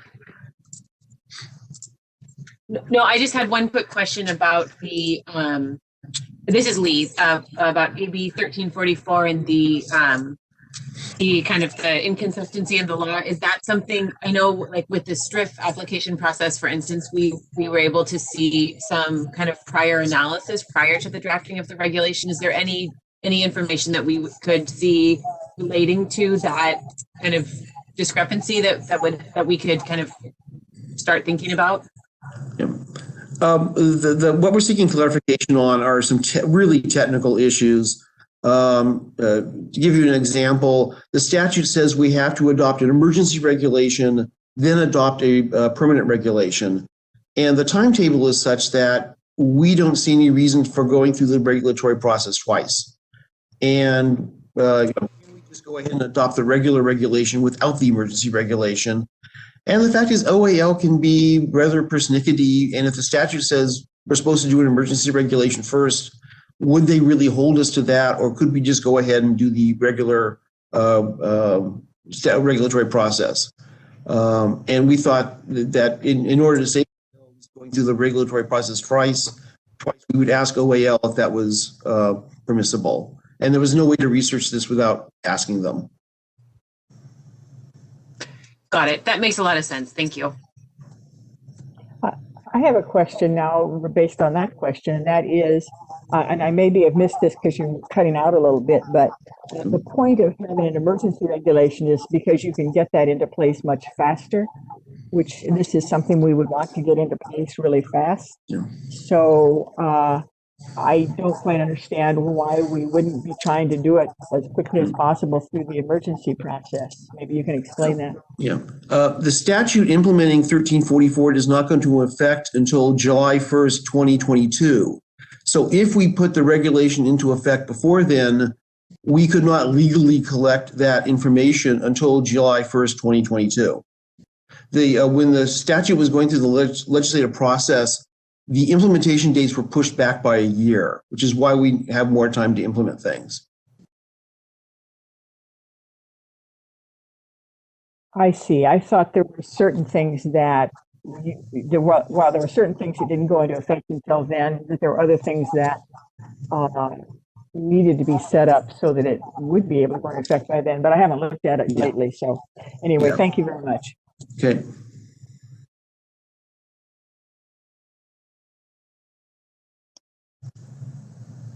Does anyone else have any questions for David? I don't have another question, but I appreciate you having the timeline laid out here like this. That's much more helpful. And just for future reference down the line, when we get to some that are actually have gone through notice and hearing, just at that point, you're going to need add onto your chart for, comments and then revisions and then final hearing and so forth. So, but I really appreciate you have it laid out this way. Thanks. I can't take any credit for the authorship. That was something I inherited, but we'll be looking to revise it as needed going forward.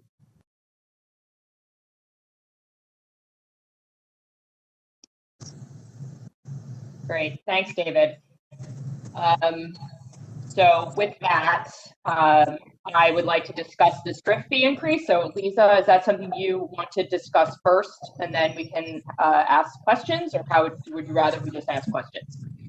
No, I'll give you a brief. I'll give a brief first, and just kind of we pretty much already discussed why we had to start collecting again, is because statutorily, once it gets below the 20 million that we're required to start collecting again. And Yvette spoke to that we received the notice on the 8th, and we in error didn't get it posted until partly on the 10th, and then the other part on the 11th, and emails on the 12th. So the Bureau, legally, the effective date is the date that it's filed with the Secretary of State, which is the 8th. So legally, that's when the collection is supposed to start. Now, we understand that because we didn't get it posted on the 8th, and it took us a couple extra days to do so, that the Bureau does have some enforcement discretion. And in that we're going to use that discretion in this situation where we're not going to go and investigate and enforce and cite for non-collection during the time of not being noticed. With that said, we also want to make this first quarter very much an educational quarter. We understand that there are a lot of institutions that are new, have never collected, and may need some additional assistance and understanding on how this works. So we're definitely using this as an educational quarter. We can't say that we can change the date of anything because it's in law, and so we can't change that. But just know that the Bureau understands the challenges, and that we'll definitely be working with the institutions on this first quarter to make sure that, especially the new institutions that have never had to collect before, that they understand the whole process. So I hope that helps answer a little bit, and we do have legal on the line with us too that can help answer any further questions. Thanks, Lisa. I appreciate that. So I want to start by saying I think we understand the legal situation. There is a process by which the STRIP fund drops below a certain point, and this process sort of starts. And for those who attended, and that would be most all the people on the panel at least, the last conversation we had about the STRIP situation in December, we were at the point where we were either just dropping below the 20, or we were about to, and there was some conversation at the meeting about the fact that this was likely to kick back in. At that point, it was sort of expected in Q2 or maybe the end of Q1, and the messaging was, we'll notify you when collection is going to start again. So at that point, institutions, and I as an institutional representative, I can say, as institutions were expecting that they would get a notice from the Bureau saying, hey, collection is starting again on such and such date, get yourselves ready to go. Instead, the schools get an email on February 12th telling them that this went into effect on February 8th. And as you can imagine, there are many institutions, like you just stated, Lisa, that have never done this before, may not really have any processes in place. Schools have to update all their documents, their enrollment agreements, and whatever systems they have in place for the collection of STRIP, or the payment of STRIP, for turning, making the payments to the Bureau. All of that is a process change, and it also probably requires training, because that, for 5 years no one's made these collections. So they also need to make sure that people in admissions and financial aid all know how to explain what this is to students, this is, this is not just a flick of a light switch and schools are ready to, start collecting 5 minutes later. And so while I understand there's flexibility in the Bureau's, sort of enforcement options here, I would just really encourage and request that the Bureau really do provide some flexibility here, because not only did schools not get noticed until 4 days after, the email didn't go out until 4 days after this became, officially a regulation, but it comes out in an email and causes everyone to panic, because how are they supposed to go back 4 days and change contracts that have already been executed? I understand you're providing some flexibility there, but I just wanted to be clear on the record that this is not a snap your fingers and schools are instantly able to, redo everything that they're doing in this process to make it happen on the same day.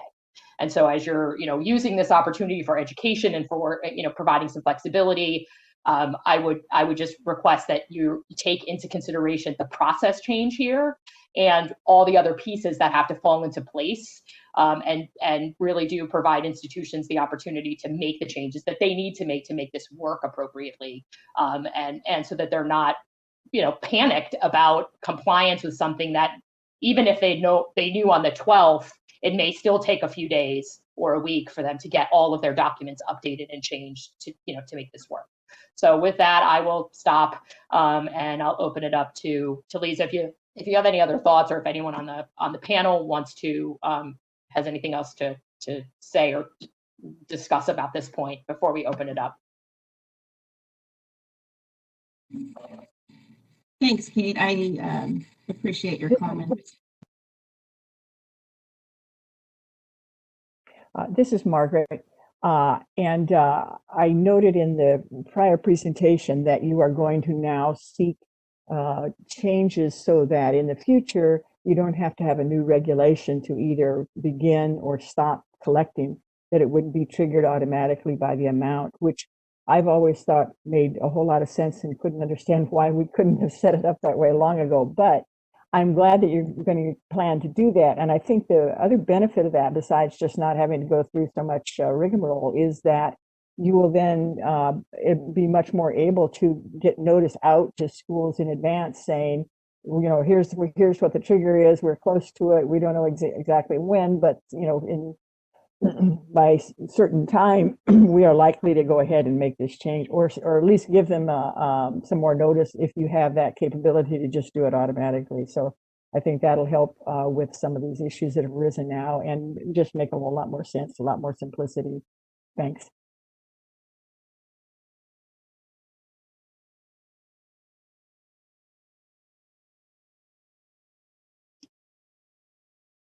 Anyone else from the panel have any questions before we open up the floor to public comment?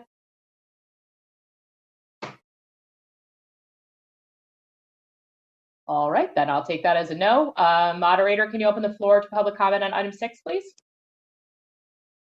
This is the moderator. I've opened the Q&A at the request of the committee. Members of the public, if you would like to participate, click on the Q&A icon located at the bottom right corner of your WebEx screen and type, "I would like to make a comment," and send it to all panelists. I do have requests coming in. A few requests, sorry. Let me scroll through.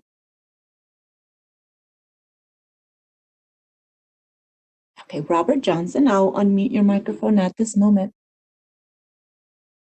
Thank you. Thank you. Thank you. I'd like to start just with a prefix.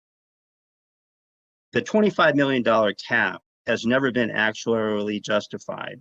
It was a purely political fight. I was on the $15 million side. I believe Margaret was on the $25 million side. Side one. But part of that discussion was a promise by the Bureau to take a look at the actuarial need for a $25 million STRIF cap, which is paid essentially by students.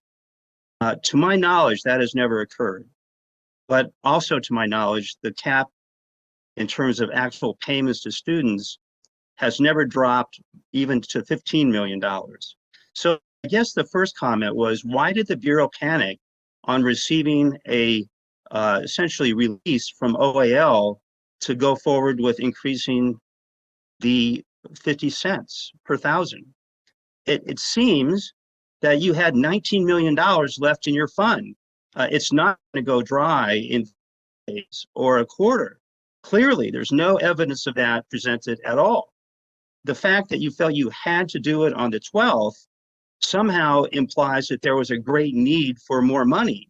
But the truth of the matter is the $19 million is still sitting there. And I also noticed that nobody seemed concerned when you exceeded the $25 million cap in 2016, 17, 18, 19, and 20. There was never an OAL decision to essentially stop collecting. So flip the script a little bit on the end, and this makes no sense. I would ask that essentially the Bureau can always choose to implement at a later date. Look at all the OAL regulations you have put into effect that you delayed regulation writings for months and sometimes years. Student performance fact sheets, annual reports, all kinds of things were not implemented on the effective date either of the regulation or the legislation. So for now to come back, oh, OAL approved it on the 8th, but we just have to do it right now, that belies your practice. And that actually is the practice of many state agencies and bureaus. It's not unusual to delay implementation to get your systems in place at the state level. So to impose this upon institutions who have to go back, who have many staff have not at school to do this, is unfair and should be redone. And it doesn't take a whole lot of action to go back and just put it into the Q2, as was suggested by Kate. Thank you.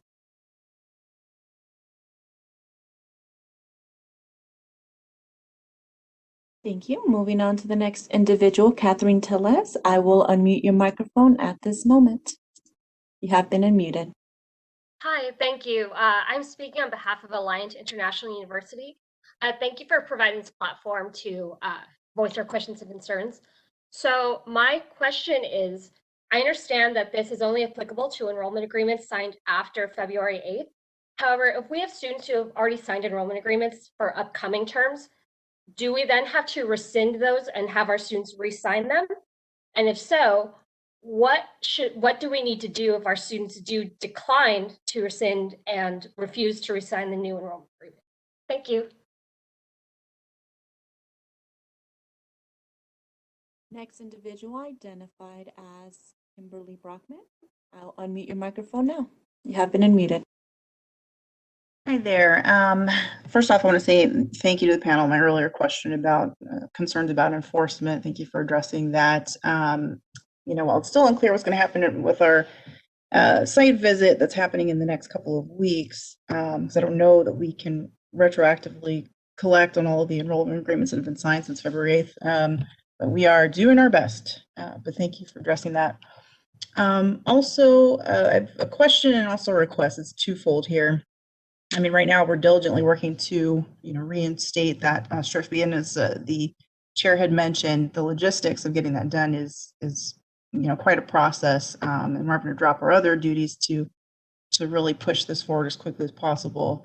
Software updates, validation, user testing, it's a lot of technical work that's going into it.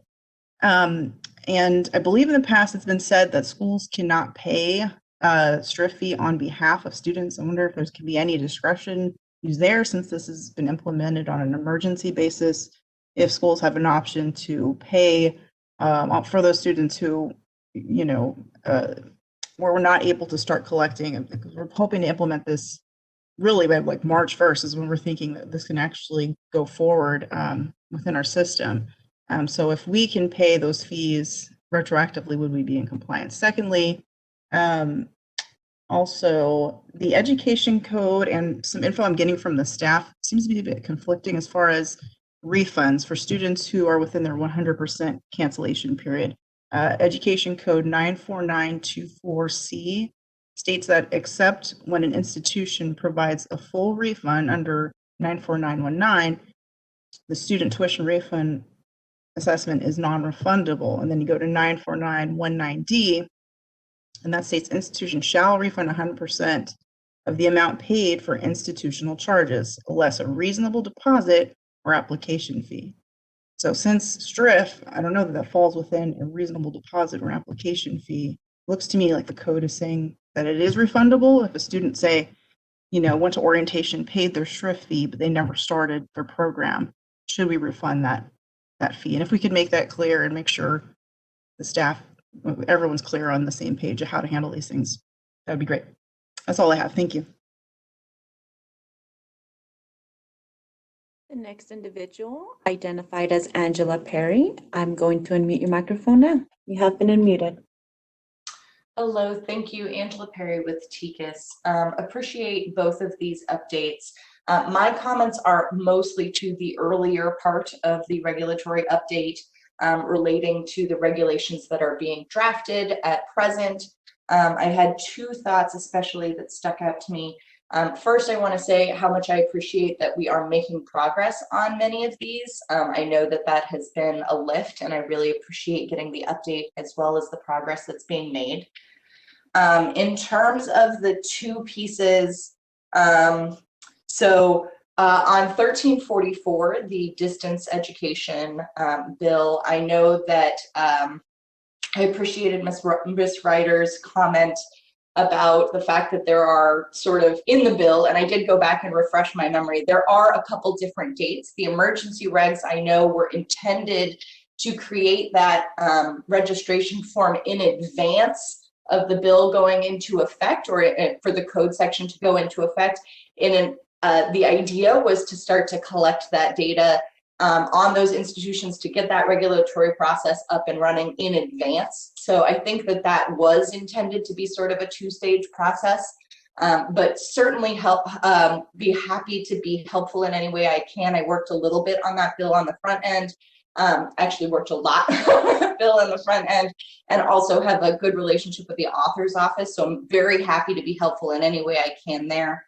And then in terms of 1340, the EDD data match bill, there were a couple thoughts I had. First, I am so excited that the Bureau is going to be part of the new Cradle to Career data system that's being created. I think that that data system is going to be so important.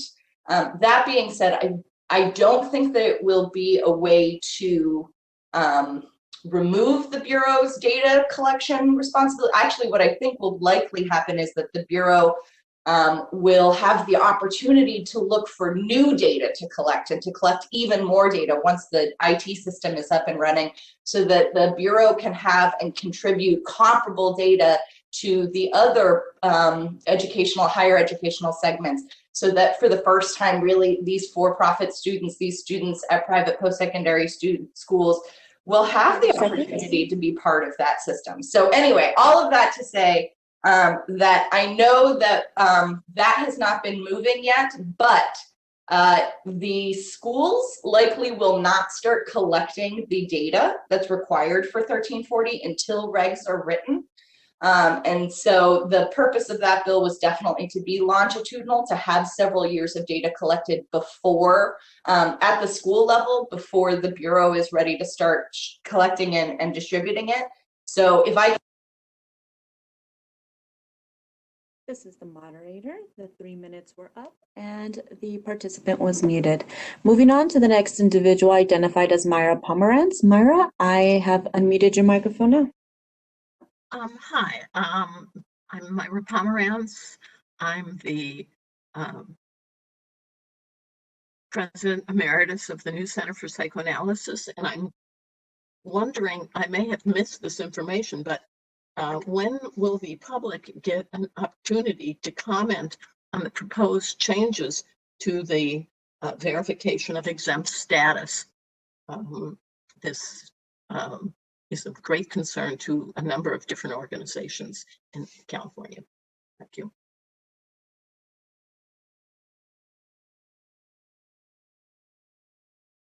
Committee Chair, no further requests have been submitted. Would you like me to close the Q&A feature? Actually, sorry, I have another request that just came in. Angela Perry got muted. And her response was, I was getting final thoughts. Thanks. Just wanted to express my appreciation. So that was her final thought written out.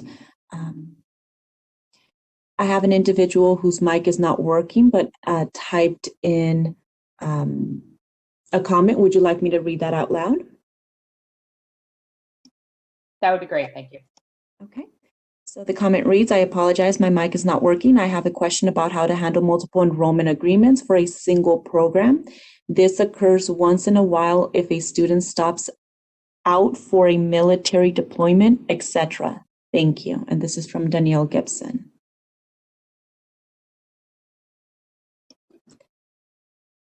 And I'm looking for further requests. Those are all the requests. Would you like me to close the Q&A feature? Yeah, go ahead. Thank you. Thank you. It might actually be helpful to, well, actually, I think most of the questions weren't actually written out in the Q&A. So I will open it up to the Bureau to respond. Hopefully they were taking notes on all the questions because there was quite a few. Lisa, do you want to sort of coordinate the response to those that you can?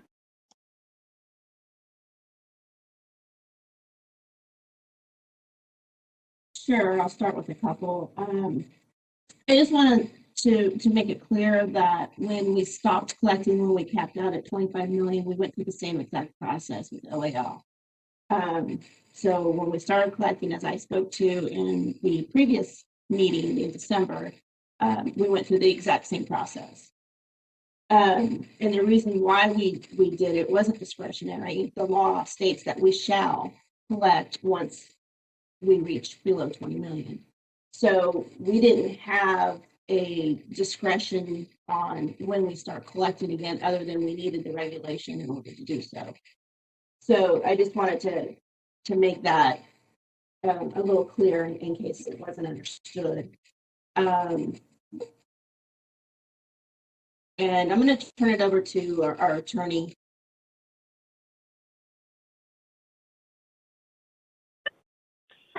Good morning, Madam Chair, members. This is Michael Knotes with the Department of Consumer Affairs. I'm your temporary legal counsel. Are there portions that you'd like me to address, either Ms. Raffretti or Madam Chair?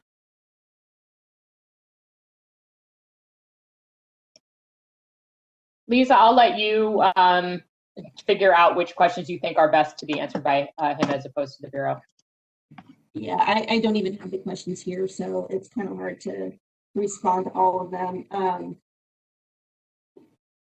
You know, the technical questions I think can be handled, you know, on a one-on-one, working with the analyst here at the Bureau. It looks like we're about to lose a quorum though. And I can certainly reiterate that you know, as a matter of administrative law, the regulation took effect on the 8th. Have discussed that matter with Ms. Raffretti, and note that the Bureau's position is that with regard to those few days before the notice went out, which I understand is customarily relied upon, that they're going to exercise their discretion and not conduct investigations or cite for those periods. Hey, Michael, I need to interrupt you. Kate, we no longer have a quorum. I just got the email from Richie. It looks like David didn't return from our break, and Lee had to leave at noon, or has to leave shortly. So we are losing our quorum, which I presume means we need to end the meeting, which is frustrating considering we're in the middle of what I expect was probably what most people are attending to discuss. So Richie, given this, Kate, this is Margaret. I thought someone said earlier that Lee needed to be gone for just half an hour or so. Is there any chance we could resume the meeting later? Oh, I wasn't sure if she just needed to be gone for half an hour or if she actually had to leave at some point between 12 and 12:30 and would have to be gone. So Richie, can you? She indicated she would be back at 12:30. Oh, okay. So maybe if we say 12:45 just to be safe. Okay, that works. Why don't we just plan, just go into recess now, and we'll plan to get back at 12:45. Consider this your lunch break, and we'll finish up hopefully when Lee returns. All right, thanks all. See you shortly. Thank you. This is the moderator. We've put up a slide and we will update that return time in just a minute. Just a friendly reminder to staff and committee members to please mute your microphone, and I will double check one last time at this moment, and we'll return in a little bit.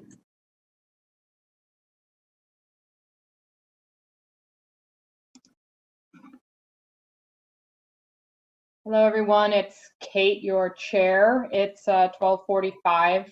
I'm just going to do a quick check to see who all has returned. Actually, just scrolling across the names on the top, and I see David's back. That's good. I do not see Lee.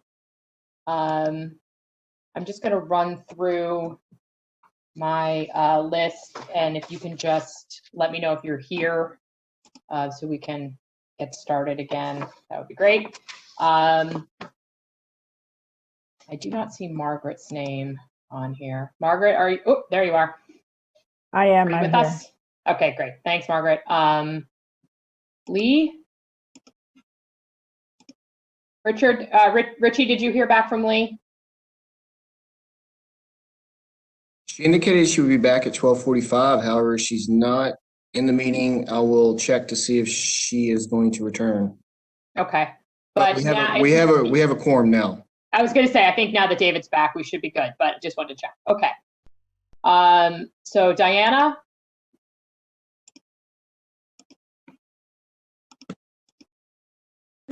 I'm here, sorry. Okay, thanks, Diana. Thomas? I'm here. Thanks, Tom. Joseph? Hello, yes. Okay, great, thank you. David? Yeah, you're here? Yes, I'm here. I'm here. All right, awesome. Thank you. We don't need Kevin for quorum, but Kevin, you are still here, right? I am still here. All right, awesome. Thank you. And I think that's it. We got everybody we needed to get. Okay. So with that, we've established a quorum, and hopefully Lee will be able to join us when she can, but we should be good to move forward. So when last we met, we had just wrapped up the public comments relating to agenda item 6, which was the status updates of the regulations. And Richie, were you able to get any? I was trying to write down what the questions were because we ended up getting like 5 or 6 questions, and then by the time it got back to Lisa and Michael, I think some of them may have gotten lost. So Richie and I were trying to piece together which questions were asked so that we can make sure that the Bureau staff could have the right questions. So Richie, did you get any additional questions other than the 3 that I came up with? Kate, this is Lisa. We did get a couple more, and I'm prepared to respond to some of these. Okay, great. Then I'll just leave it to you, Lisa, and you can go with what you have. Sounds good. I do want to start off, though, that as a reminder, when the assessment went from 50 cents to 0 cents collection, that the only items that changed in the regulations was the amount of the collection. All of the disclosures, the information regarding STRIF should have still been made available to the students. So I'm a little concerned to hear that there may be some issues with training needing to be provided to the admission staff regarding STRIF. I'm hoping that I misunderstood that, and that the students are still being educated about STRIF and what it's there for, and what it does mean when it is on their enrollment agreement, even though the collection amount was 0. So with that said, I just want to reiterate that the Bureau will continue to work with the institutions. This is a training period, that we understand that.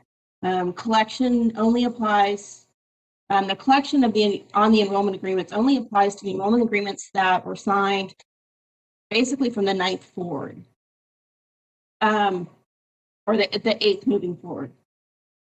So a couple of the questions that we were able to retrieve was, when will schools have the chance to comment on the changes to the application for verification? So that will happen during the public comment at the advisory committee meeting when the language is actually introduced and on the agenda, as well as any public comment forums that are opened up. The next question was, how does the school handle strip collection on returning students? Referring to ones that the student leaves for military and then comes back, and the strip should be collected on the remaining balance. And then the next question was, can schools pay strip on students' behalf while they are setting up their systems to manage the collection? And the law regulations require that the fees be collected from the students. Then the next question that we were able to retrieve was regarding refunds and how does the strip refer to the refunds. That's also in California Education Code 94929C as in Charles and 94920B as in boy, that the strip is a non-refundable unless the student cancels during the cancellation time frame, which is the first day of class or the 7th day after enrollment, whichever comes later. So I think I've answered a majority of the questions. If there's technical questions, reach out to the Bureau staff. They're going to be setting up an actual email specifically for strip assessments, and that information will be going out shortly. We don't have it yet, or I'd give it to you today, but we will be getting that information out shortly for specific questions regarding the assessment forms. I think I covered everything. This is Michael. Just to add briefly, and this applies to really any regulation. In addition to the opportunities to comment at the advisory, there's also the formal notice and comment process part of the Administrative Procedure Act that's handled by the Office of Administrative Law. There's also the potential for a public hearing in that forum on the regulation itself. Just wanted to add that. This is the moderator. I believe I heard someone speaking, but it was really low. Co-moderator, can you confirm? This is a co-moderator. Yes, I could barely hear the speaker. Thank you. I think that was Michael Knotts that was talking, and it was very low. So Michael, could you just repeat what you said a little bit louder now? Yeah, are you hearing me better now? Yes, much. Great. I was just adding that, and this is true for all regulations, that in addition to the opportunities to comment at the advisory committee meeting, there is also the formal notice and comment provisions in the Administrative Procedure Act that's handled through the Office of Administrative Law. There's also the potential for a public hearing in that forum on the regulations themselves. So I just wanted to add that.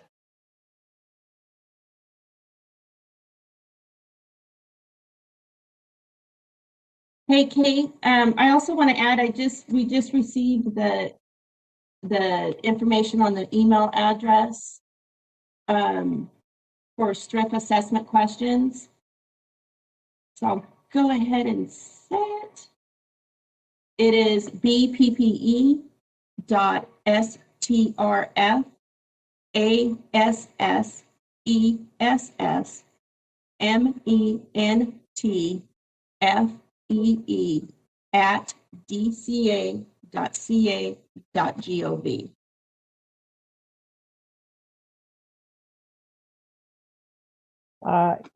This is Margaret. You were cutting out a lot, so can you post that email address on your website in some prominent place for people who weren't able to hear the whole address? Yeah, absolutely. It is up on our Contact Us page. Were you able to hear that? I heard you, Lisa, on the Contact Us tab on the Bureau's webpage. Yes. And it sounded like it was bppe.striffassessment@ca. Is that right? Strip assessment fee at DCA. Okay.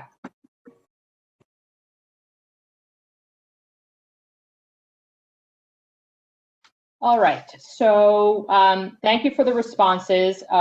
Before we and Lisa, it sounded like you got all the questions, at least that I had jotted down from the public, between you and Michael's responses.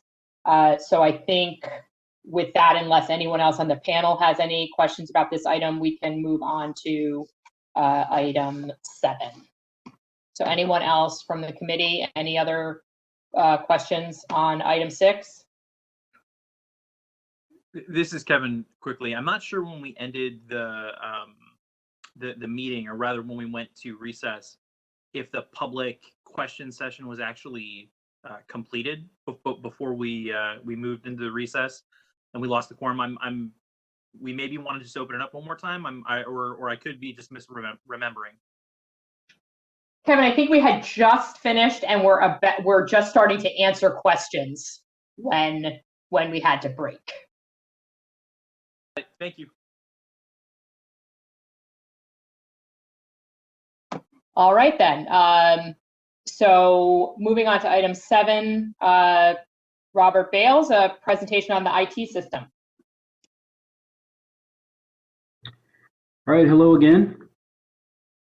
So I usually, as part of the committee meeting, I usually provide an update on the project overall. I think last time I had Sean O'Connor come in and talk to everyone. I didn't include that as a separate agenda item this time, just because I knew we'd be talking about the project and some questions about the new data system. But I did want to start with just kind of a brief kind of where we are right now with the project. So we're currently in product increment 3. And the product, or the project is split into increments, which are then split into what we call sprints, which are usually about 3-week periods. So we're in product increment 3 of 4.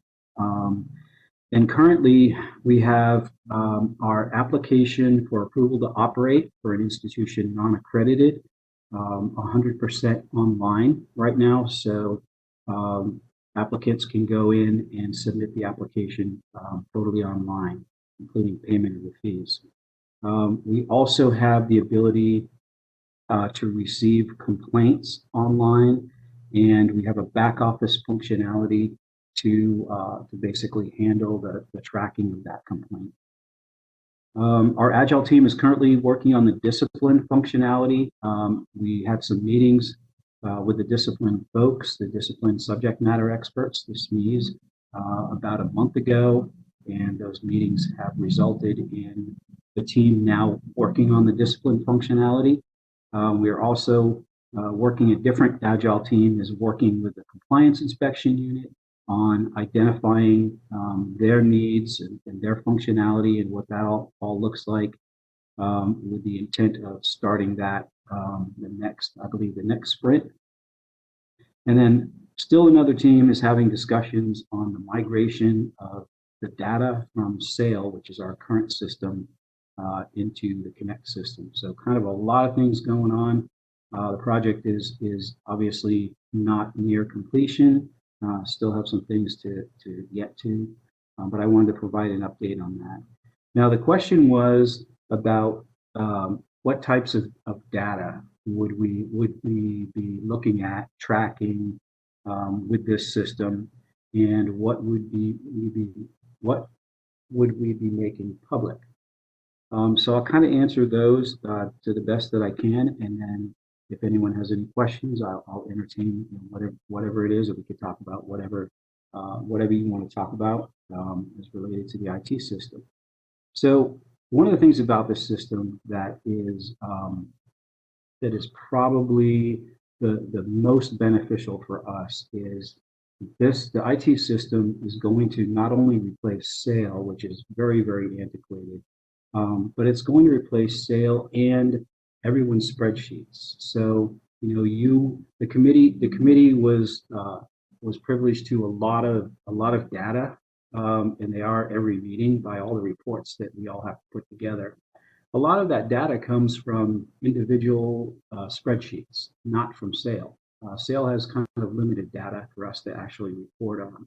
And when we do need a report from SAIL, we have to actually request it from a SAIL team, and it takes 7 to 10 days to get the report back. So with this system, with the Connect system, that data will be available almost instantaneously. We'll be able to run our own reports versus going to an external sale team. And we'll be able to run reports virtually on any data that is entered in the system.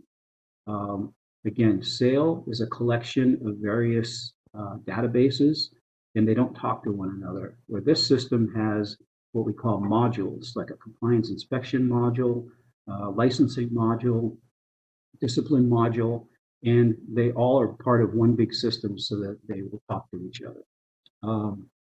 We'll also have what we call it a license lookup, and it'll basically be a means of looking up an institution and getting information on that institution that is public.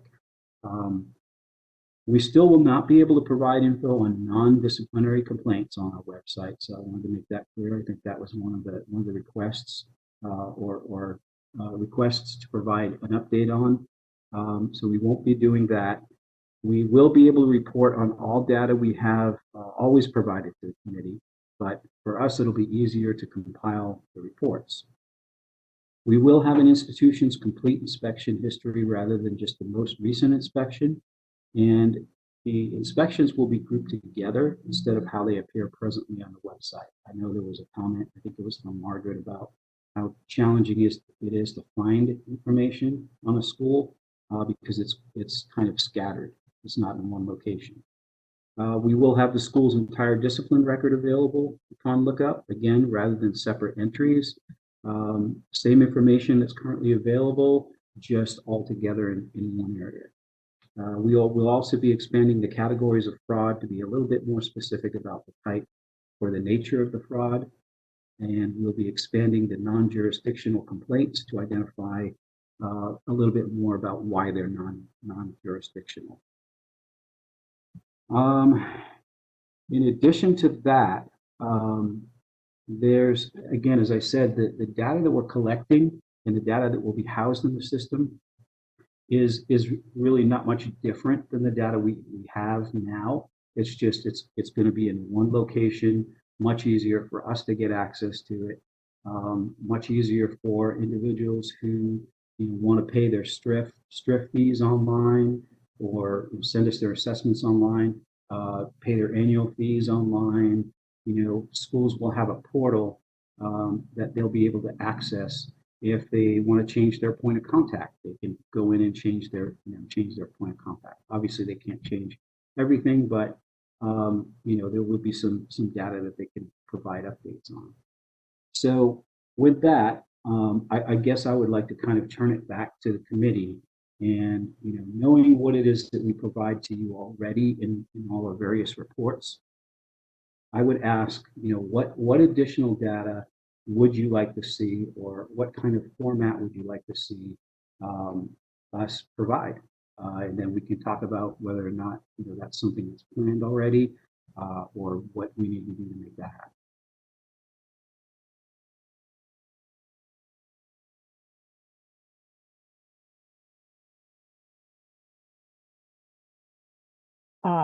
Is that open for us now then, Kate? Sorry, you'd think by now I know when to mute and unmute myself. Yes, Margaret, go ahead if you have a. Okay. I didn't know if you could hear me. This is Margaret. Can you hear me okay? I can, yes. Hear you. Okay, very good. I think one thing, a couple of overall things. I think one thing that would be helpful if you can provide to us some of the more detail. You said that, for instance, there would be more information on types of fraud. I would really like to know what those categories are that you're contemplating. More information on non-jurisdictional. I'd like to know what the categories are that you're contemplating.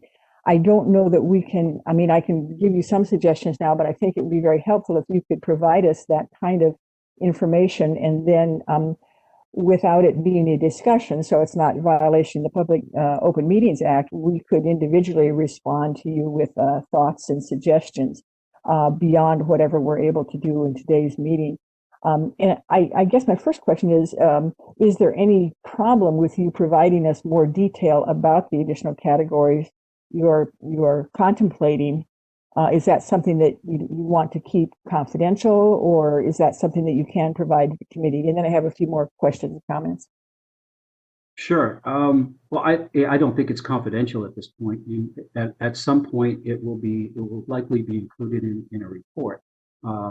Again, we've been asked to break down those categories, and so we'll probably do that in some type of report. I actually invited Clarissa, who is the manager of the Complaint Investigations Unit, to answer some questions specific to complaints. Just because she is the subject matter expert over that part of the IT system. So she's been working with the developers really closely. I have a general knowledge of all the areas, but she has specific knowledge about probably way more in depth than I have on that system. So Clarissa, do you want to take that? Hello, this is Clarissa. We could share the additional classifications that have been added to Connect. I would have to access them, so I'd have to search them out and basically look at the files that I have saved to be able to share this information, or just run them off. So I don't know if you want to move on to another question. I can pull up that document now that it's being asked, and if you're stating that I can share this information, and then I could basically just run down the list, if that works for you all. I am fine with you doing that. In addition, I really would like to have that information and other information sent to us so that we could review it and send in further comments, or if we've had a chance to review it more carefully. I'm getting some feedback. I think somebody may be off of mute. So I don't know if you want me to go ahead and mention some other areas I'd like to know what's contemplated, or you want to go ahead and go through that list now on the complaint or the fraud category. Okay, well, I think it's a great idea if we can, if I have time to come back and package it and then provide it to the chiefs, and then they can provide it to the advisory as far as basically just the list of items, if that's possible. I can take down the information and then put something together. And like you said, that way you have time to actually look it over. That sounds good to me. So should I go ahead and list some other areas of where I'd like some further breakdown? Is that okay? It's fine by me, if it's fine by Robert. Yes, please. Okay. Well, first of all, let me just give you an example. Suppose that I wanted to check, or you wanted to check, but to the extent it's available online, I wanted to check a category, and let's just make up a category of fraud based on failure to provide the performance fact sheet or misrepresentation about how students are doing. And I wanted to check that with respect to a comparison of accredited schools and non-accredited schools, or degree granting schools versus non-degree granting schools, or I wanted to check it with regard to particular accrediting agencies, or time a school has been in existence. I mean, I'm just throwing out some variety, but from what I understand you're saying, if that data is in the system, one could pull up a report along any of those lines, or a combination of them. Is that correct, Robert? That is correct, Margaret. Yeah, we would do that in the back office, basically. So if I understand your question, you would be, as part of the committee, you would be requesting that information, and then you would pull up a report. Yeah, that is true, because the basically, as I stated, almost any field is and it's affordable. And as far as what's online, even though you can't put information about individual complaints online, would one be able to pull up online more details about the different kinds of complaints that are being made, like you provide us, only with more detail? I don't know about that, Margaret, to be honest with you. I'm not sure if that's part of the system capabilities, reporting capabilities.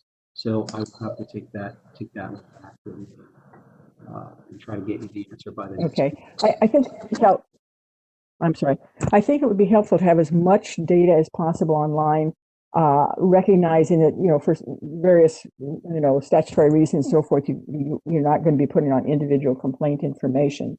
But when you start categorizing it, then, as much as possible you could put on there. Some in particular areas I'd be interested in, for example, you've mentioned on the non-jurisdictional, yes, which agency were they referred to, or why they were referred to that agency, based on what the complaint was. Same thing for unsubstantiated, a breakdown of the particular data that was missing, for example, there, or the data was there that told you that, this isn't anything that can be substantiated, and in both categories of unsubstantiated. And of course, obviously, we talked about the kinds of the categories of complaints in more detail. For STRIF, more information about there's denials, the categories as to why they were denied. When you have inspections and you have resolutions, either of inspections or of complaints, rather than just, or in addition to just the gross data about how much money was returned or whatever, a breakdown of how much was requested compared to how much was refunded, and what in individual inspections, whether the remedy was applied only to the particular 5 or 10 students whose files you looked at, or whether the remedy was required the school to take across the board. And I'm thinking, for example, we had this before in one of the meetings, they weren't providing the student performance fact sheets. So you look at a sampling and you find they're not providing them, and then is the remedy provide them to those 10 students whose files were looked at, or is it go back and everybody during this time period provide them the fact sheets and then allow them additional period to cancel or whatever else your resolution is? More detail on what is being done, sort of on a broader basis, as well as individually by school. And then on the data migration, yes, I'd like a lot more detail on that as that moves along, because I think I've mentioned before, a linear look is always very important. It's sort of like having your institutional memory in the data. And I recognize that migrating it is what is going to be there is going to be much less than what you're going to be able to do with new complaints. But still, I think having a very long time period going back that you can have digitally would be terrific. And those are just some thoughts off the top of my head, but I think it'd be very helpful if you can send us the details, and then we can respond in writing with any suggestions we might have.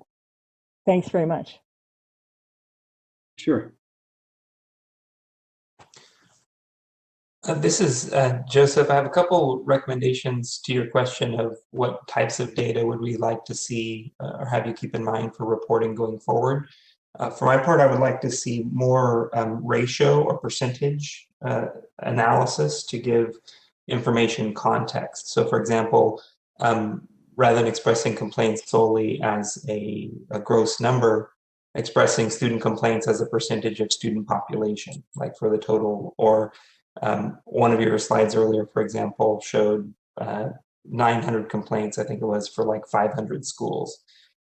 What number of schools had greater than 50 complaints? So trying to, I know Margaret, my colleague, had pointed out in earlier meetings, looking for how can you statistically look for a nexus of concern, right? Like, is there an institution, for example, that has an unusually high number of complaints per its student population?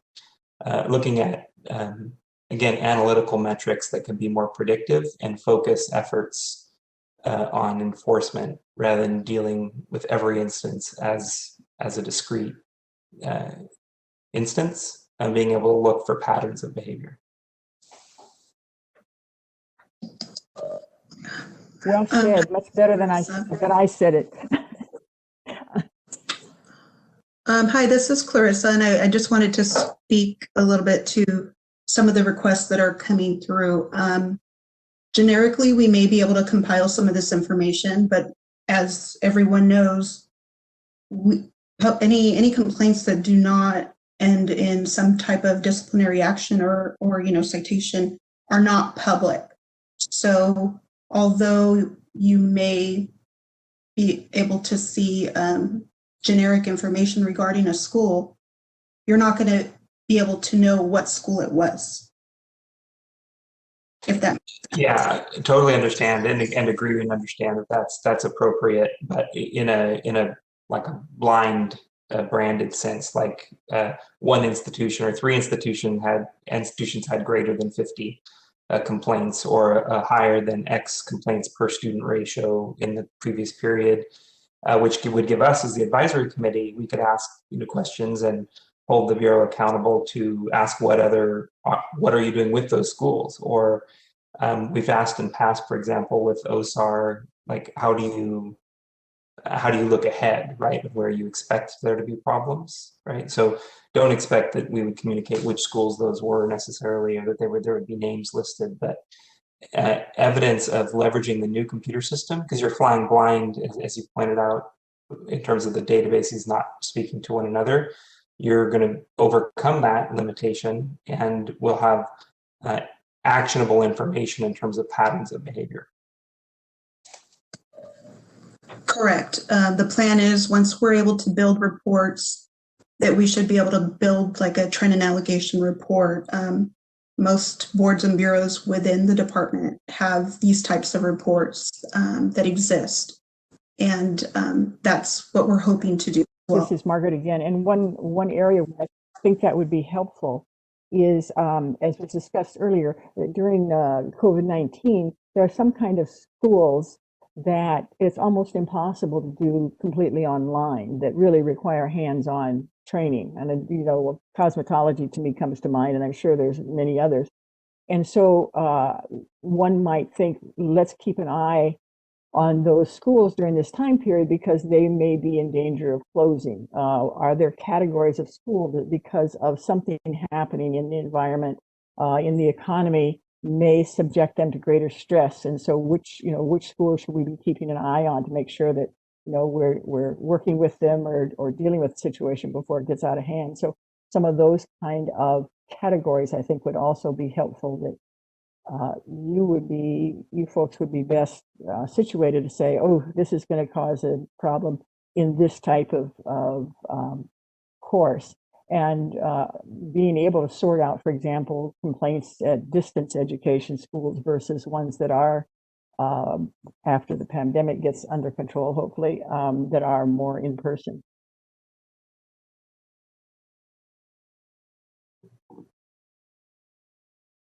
Thanks, Margaret. Yeah, I appreciate that, and we are looking at doing that. There shouldn't be an issue with us looking at complaints by whether the school is typical on-ground school or distance ed or a combination thereof, because we'll have those data elements in the system. And I think someone mentioned earlier, I think it might have been David earlier in a different discussion, about looking at discipline actions by accredited versus unaccredited schools, and that sounds like a simple thing to look up, and in the future it will be because there are data elements that exist and we can run a report on those. But currently, again, we have to go to the SAIL team and ask them to pull up a report, and then we have to go into our individual spreadsheets and do kind of a comparison, and it's just a lot of work. So, again, it's an example of something that we'll be able to do much more simply with this new system.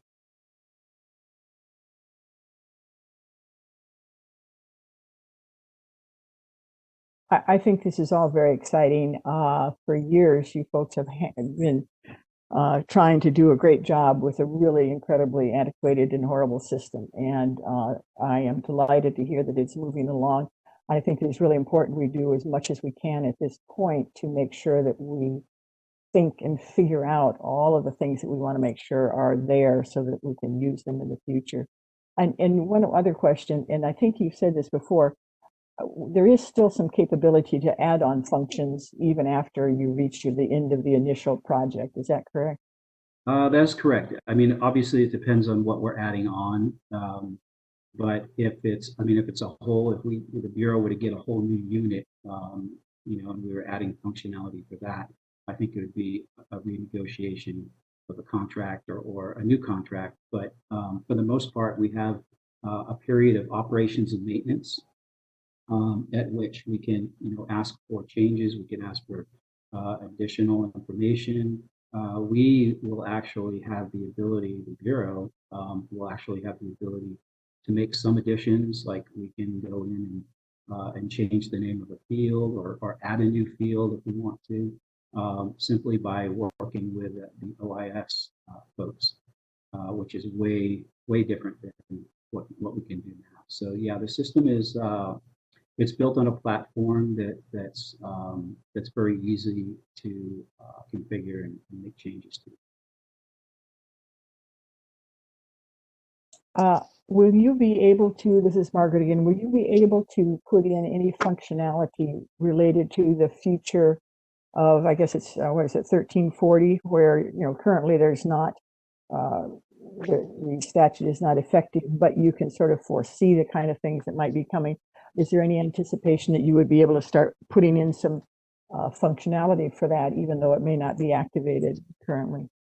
Yeah, that's a great question. Unfortunately, because we started planning for this project in 2017, believe it or not, and at about the time the contract was awarded, at that time everything was kind of locked in as far as our business requirements.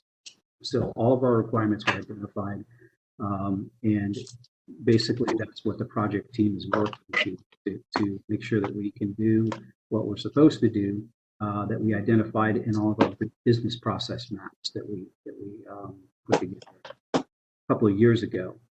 So the project, the scope of the project encompasses all of those things. But as I said earlier, there are opportunities for us to make some additions here and there. But unfortunately, with the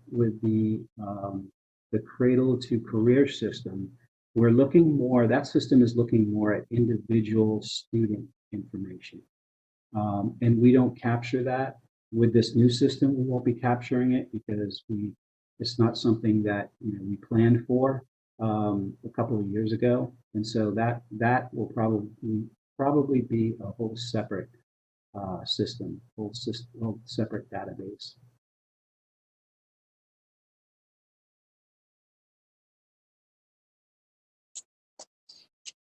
Hi, this is Diana. I just wanted to say that this has been such a long running conversation that we've been having for years, and so it's really exciting to welcome the IT system into the 21st century. And I echo everything that Joseph and Margaret said. But I have a quick question because we've been having this conversation for such a long time.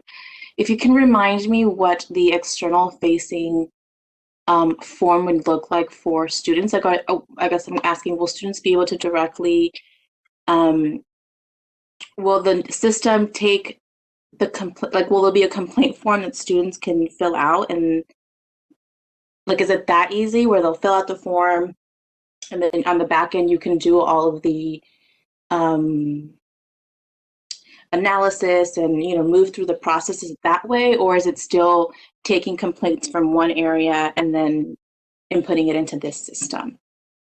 That's a great question. I'm going to actually let Clarissa answer that. I know the answer, but I know she's excited about this, so I'm going to let her take this one. Well, thank you, Robert. Hi, this is Clarissa. So currently, actually in September, our online complaint form launched. So from right off the bat, we were receiving online complaints, and they go straight into the system. So it's basically instantaneously. They can file a complaint any time of day, and it hits the back office. They're able to, write their summary of their complaint, and they're able to upload their whatever attachments, so like their enrollment agreement, their catalogs, pictures, letters, they're able to do all of that with the online complaint. And that's been available since September. We will continue to refine, whether it be the complaint form or the system itself, as we had many requests and not all of them have been completed yet. But as the sprints occur, as Robert mentioned, then we continue to be able to test these new changes, and then they implement them and they deploy them into the system. So it's kind of like a live document, live system, and it's going to be evolving probably for quite some time. I hope that answers your question. Yeah, it does. Thank you. That sounds great. I would add to that too, that the complaint form that we were using before, I believe went through DCA and then made its way to us. And it was a generic form that, students could use to make a complaint, but it really didn't speak to what we do and what the students do as far as private post-secondary education. So in the process of completing the online portion of the portal, Clarissa and her team also made some modifications to the complaint form. So right up front, we asked for copies of like the enrollment agreement and other documents that we would need to investigate the complaint, which actually saves us time in the processing, because before we would never get that stuff because we weren't asking for it, and then we'd have to reach out to the student at some point and ask for those documents. So now we're getting the documents up front, which is a benefit.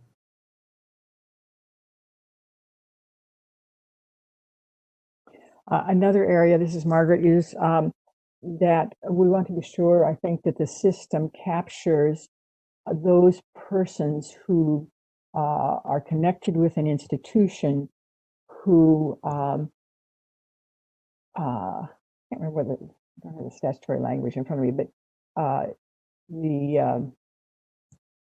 one of the things you can look at is whether the institution or a predecessor institution was under substantially the same control or ownership and had its approval revoked or suspended by a state or federal government within, I think, 5 years and so forth. Are we going to be capturing in this new system who the principals are of the various institutions and keeping that in file so that when someone applies for a new authorization, that this information can be searched or will even pop up if someone's name is put in the system as a principal in a new institution seeking approval? Yeah, that's actually one of the things that you had mentioned, Margaret, last committee meeting, and so we took that back to the development team to talk about, whether or not that could be done. And I believe it can, but I don't know the details, and I haven't got a definitive yes on it. But again, whatever's tracked in the system can be reported upon. So I'm pretty sure we could do it. But again, I did talk to the team about it. Great. I'm glad you're looking into that, because that would be important to have that data available.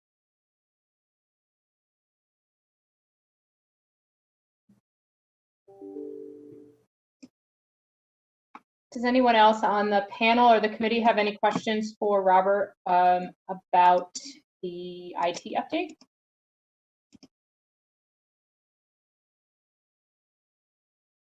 Okay, well, I'll take that as a no. I'm sorry, this is Margaret again. Okay. I'm sorry. And that's why I think it's good if you can send this to us and we can think on it a little more thoroughly, so I wouldn't, just be, oh, and another thing. On the STRIF claims, I think it would be helpful for us to know how many claims or what claims are out there that were made but have not been approved because you were waiting to see if they would get their loan canceled at the federal level. That kind of information is also, I think, helpful. Thanks. Sure. All right. So Thank you to Clarissa and Robert for that presentation. I think we can open the floor to any public comment on item 7. This is the moderator. I've opened up the Q&A at the request of the committee. Members of the public, if you would like to participate on this agenda item, click on the Q&A icon located at the bottom right corner of your WebEx screen and type, "I would like to make a comment," and send it to all panelists.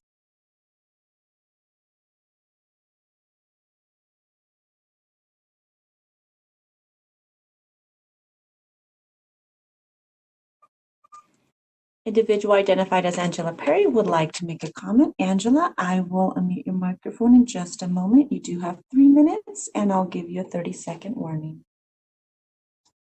You have been unmuted.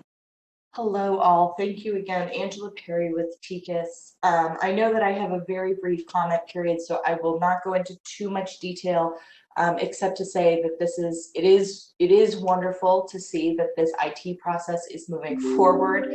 As several of the committee members mentioned, this has been a long time coming, and I know that this has been a huge lift and a lot of work has gone into this very exciting development.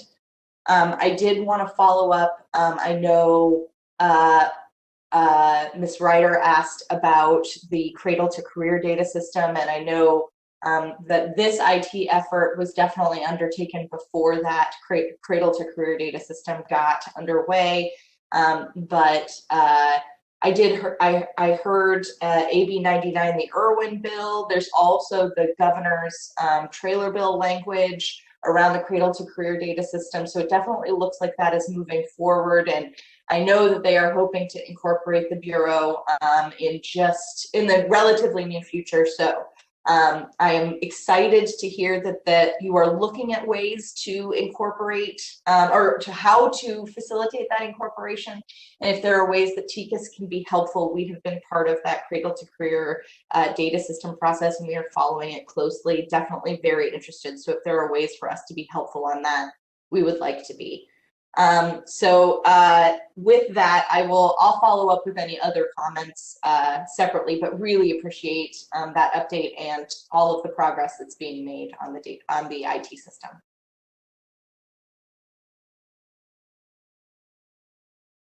This is the moderator. No further requests have been submitted. Would you like me to close the Q&A feature?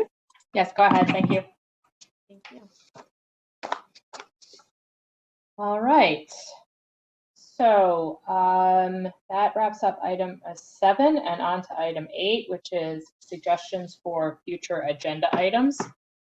Does anyone on the panel have any suggestions that have not already been mentioned? Well, obviously, we want to have a further update on the IT system at the next meeting, as I think this was very helpful today, and sort of a further update on how things are at that point, and what progress has been made, what has been included, what's been excluded, etc.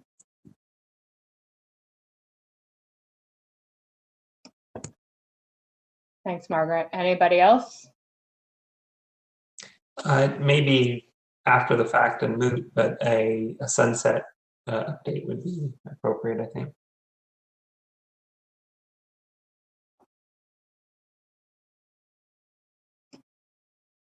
Thanks, Joseph. I assume both of those items would be in our regularly scheduled update anyway, but yes, definitely make sure that they are included.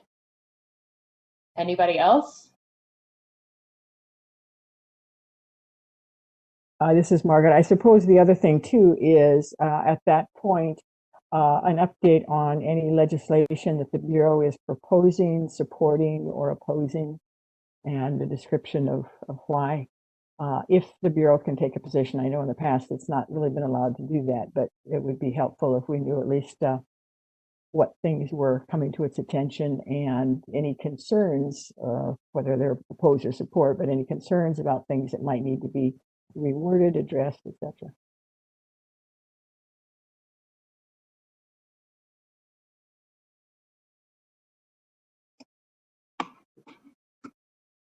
Margaret, I think you're right, and I'm not sure if counsel for the DCA is still on the phone, but I recall prior questions about introduction of bills and legislation, and that the Bureau was not permitted to take a position. So I guess it would be more of an open discussion about whether or not there's any bills that might impact the Bureau or the sector that you're thinking of that we would want to discuss. What are you, I guess, what are you trying to get to?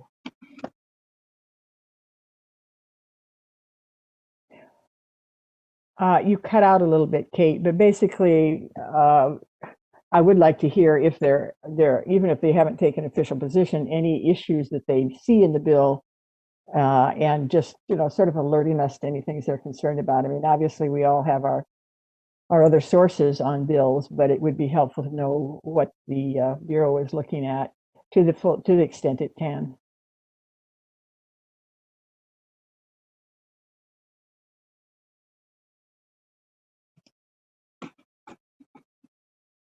All right. Anyone else? This is Diana. This is just for my own curiosity. And maybe I could just email someone about this, but I'd love to get a little breakdown of those COVID-19 complaints and what exactly they, like where, obviously they're COVID-19 related, but where else do they fall? Is it quality of education? Is it school closures or whatever?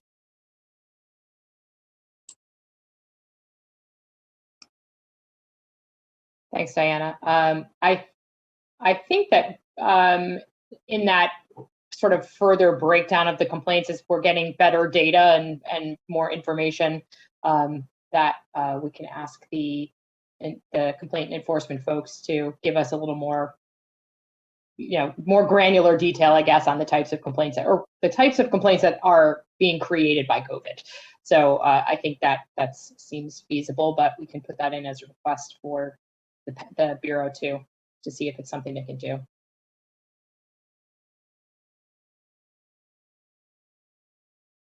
All right. I think we can open up agenda item 8, which is suggestions for future agenda items, to public comment. This is the moderator. I've opened up the Q&A feature at the request of the committee. Members of the public, if you would like to participate in this agenda item, click on the Q&A icon located at the bottom right corner of your WebEx screen and type "I would like to make a comment" and send it to all panelists.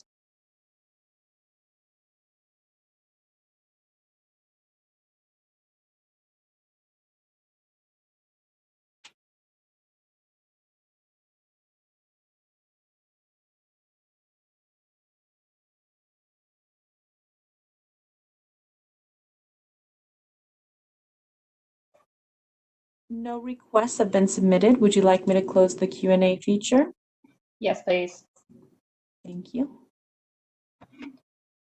All right. So I have one final note/request before we close out, and that is in follow-up to an item that we were talking about earlier relating to the STRIF. So obviously there are those of us who are on this call who have been able to have a conversation and hear a little bit more from the Bureau about the timing and what's happening in Q1 relating to the STRIF collection. But obviously we know that the number of people, especially schools, that are probably taking 6 hours out of their day to attend this extremely stimulating meeting, and I know you all agree. It would be helpful if the Bureau would be willing to provide in writing, whether it's through the webpage or in a follow-up email to the listserv, or whatever, however makes the most sense, to provide a little bit of the color that they provided today regarding this sort of Q1 and the expectations, so that schools that weren't listening today and might not otherwise understand what's happening, that they have the benefit of getting a little bit of that color as well. So I would just ask if the Bureau would consider doing that, just so that there's not a sort of awareness gap between schools that are listening in today and those that aren't. So with that, unless anyone has anything else to add, I think we can adjourn. Does anyone have any last minute items?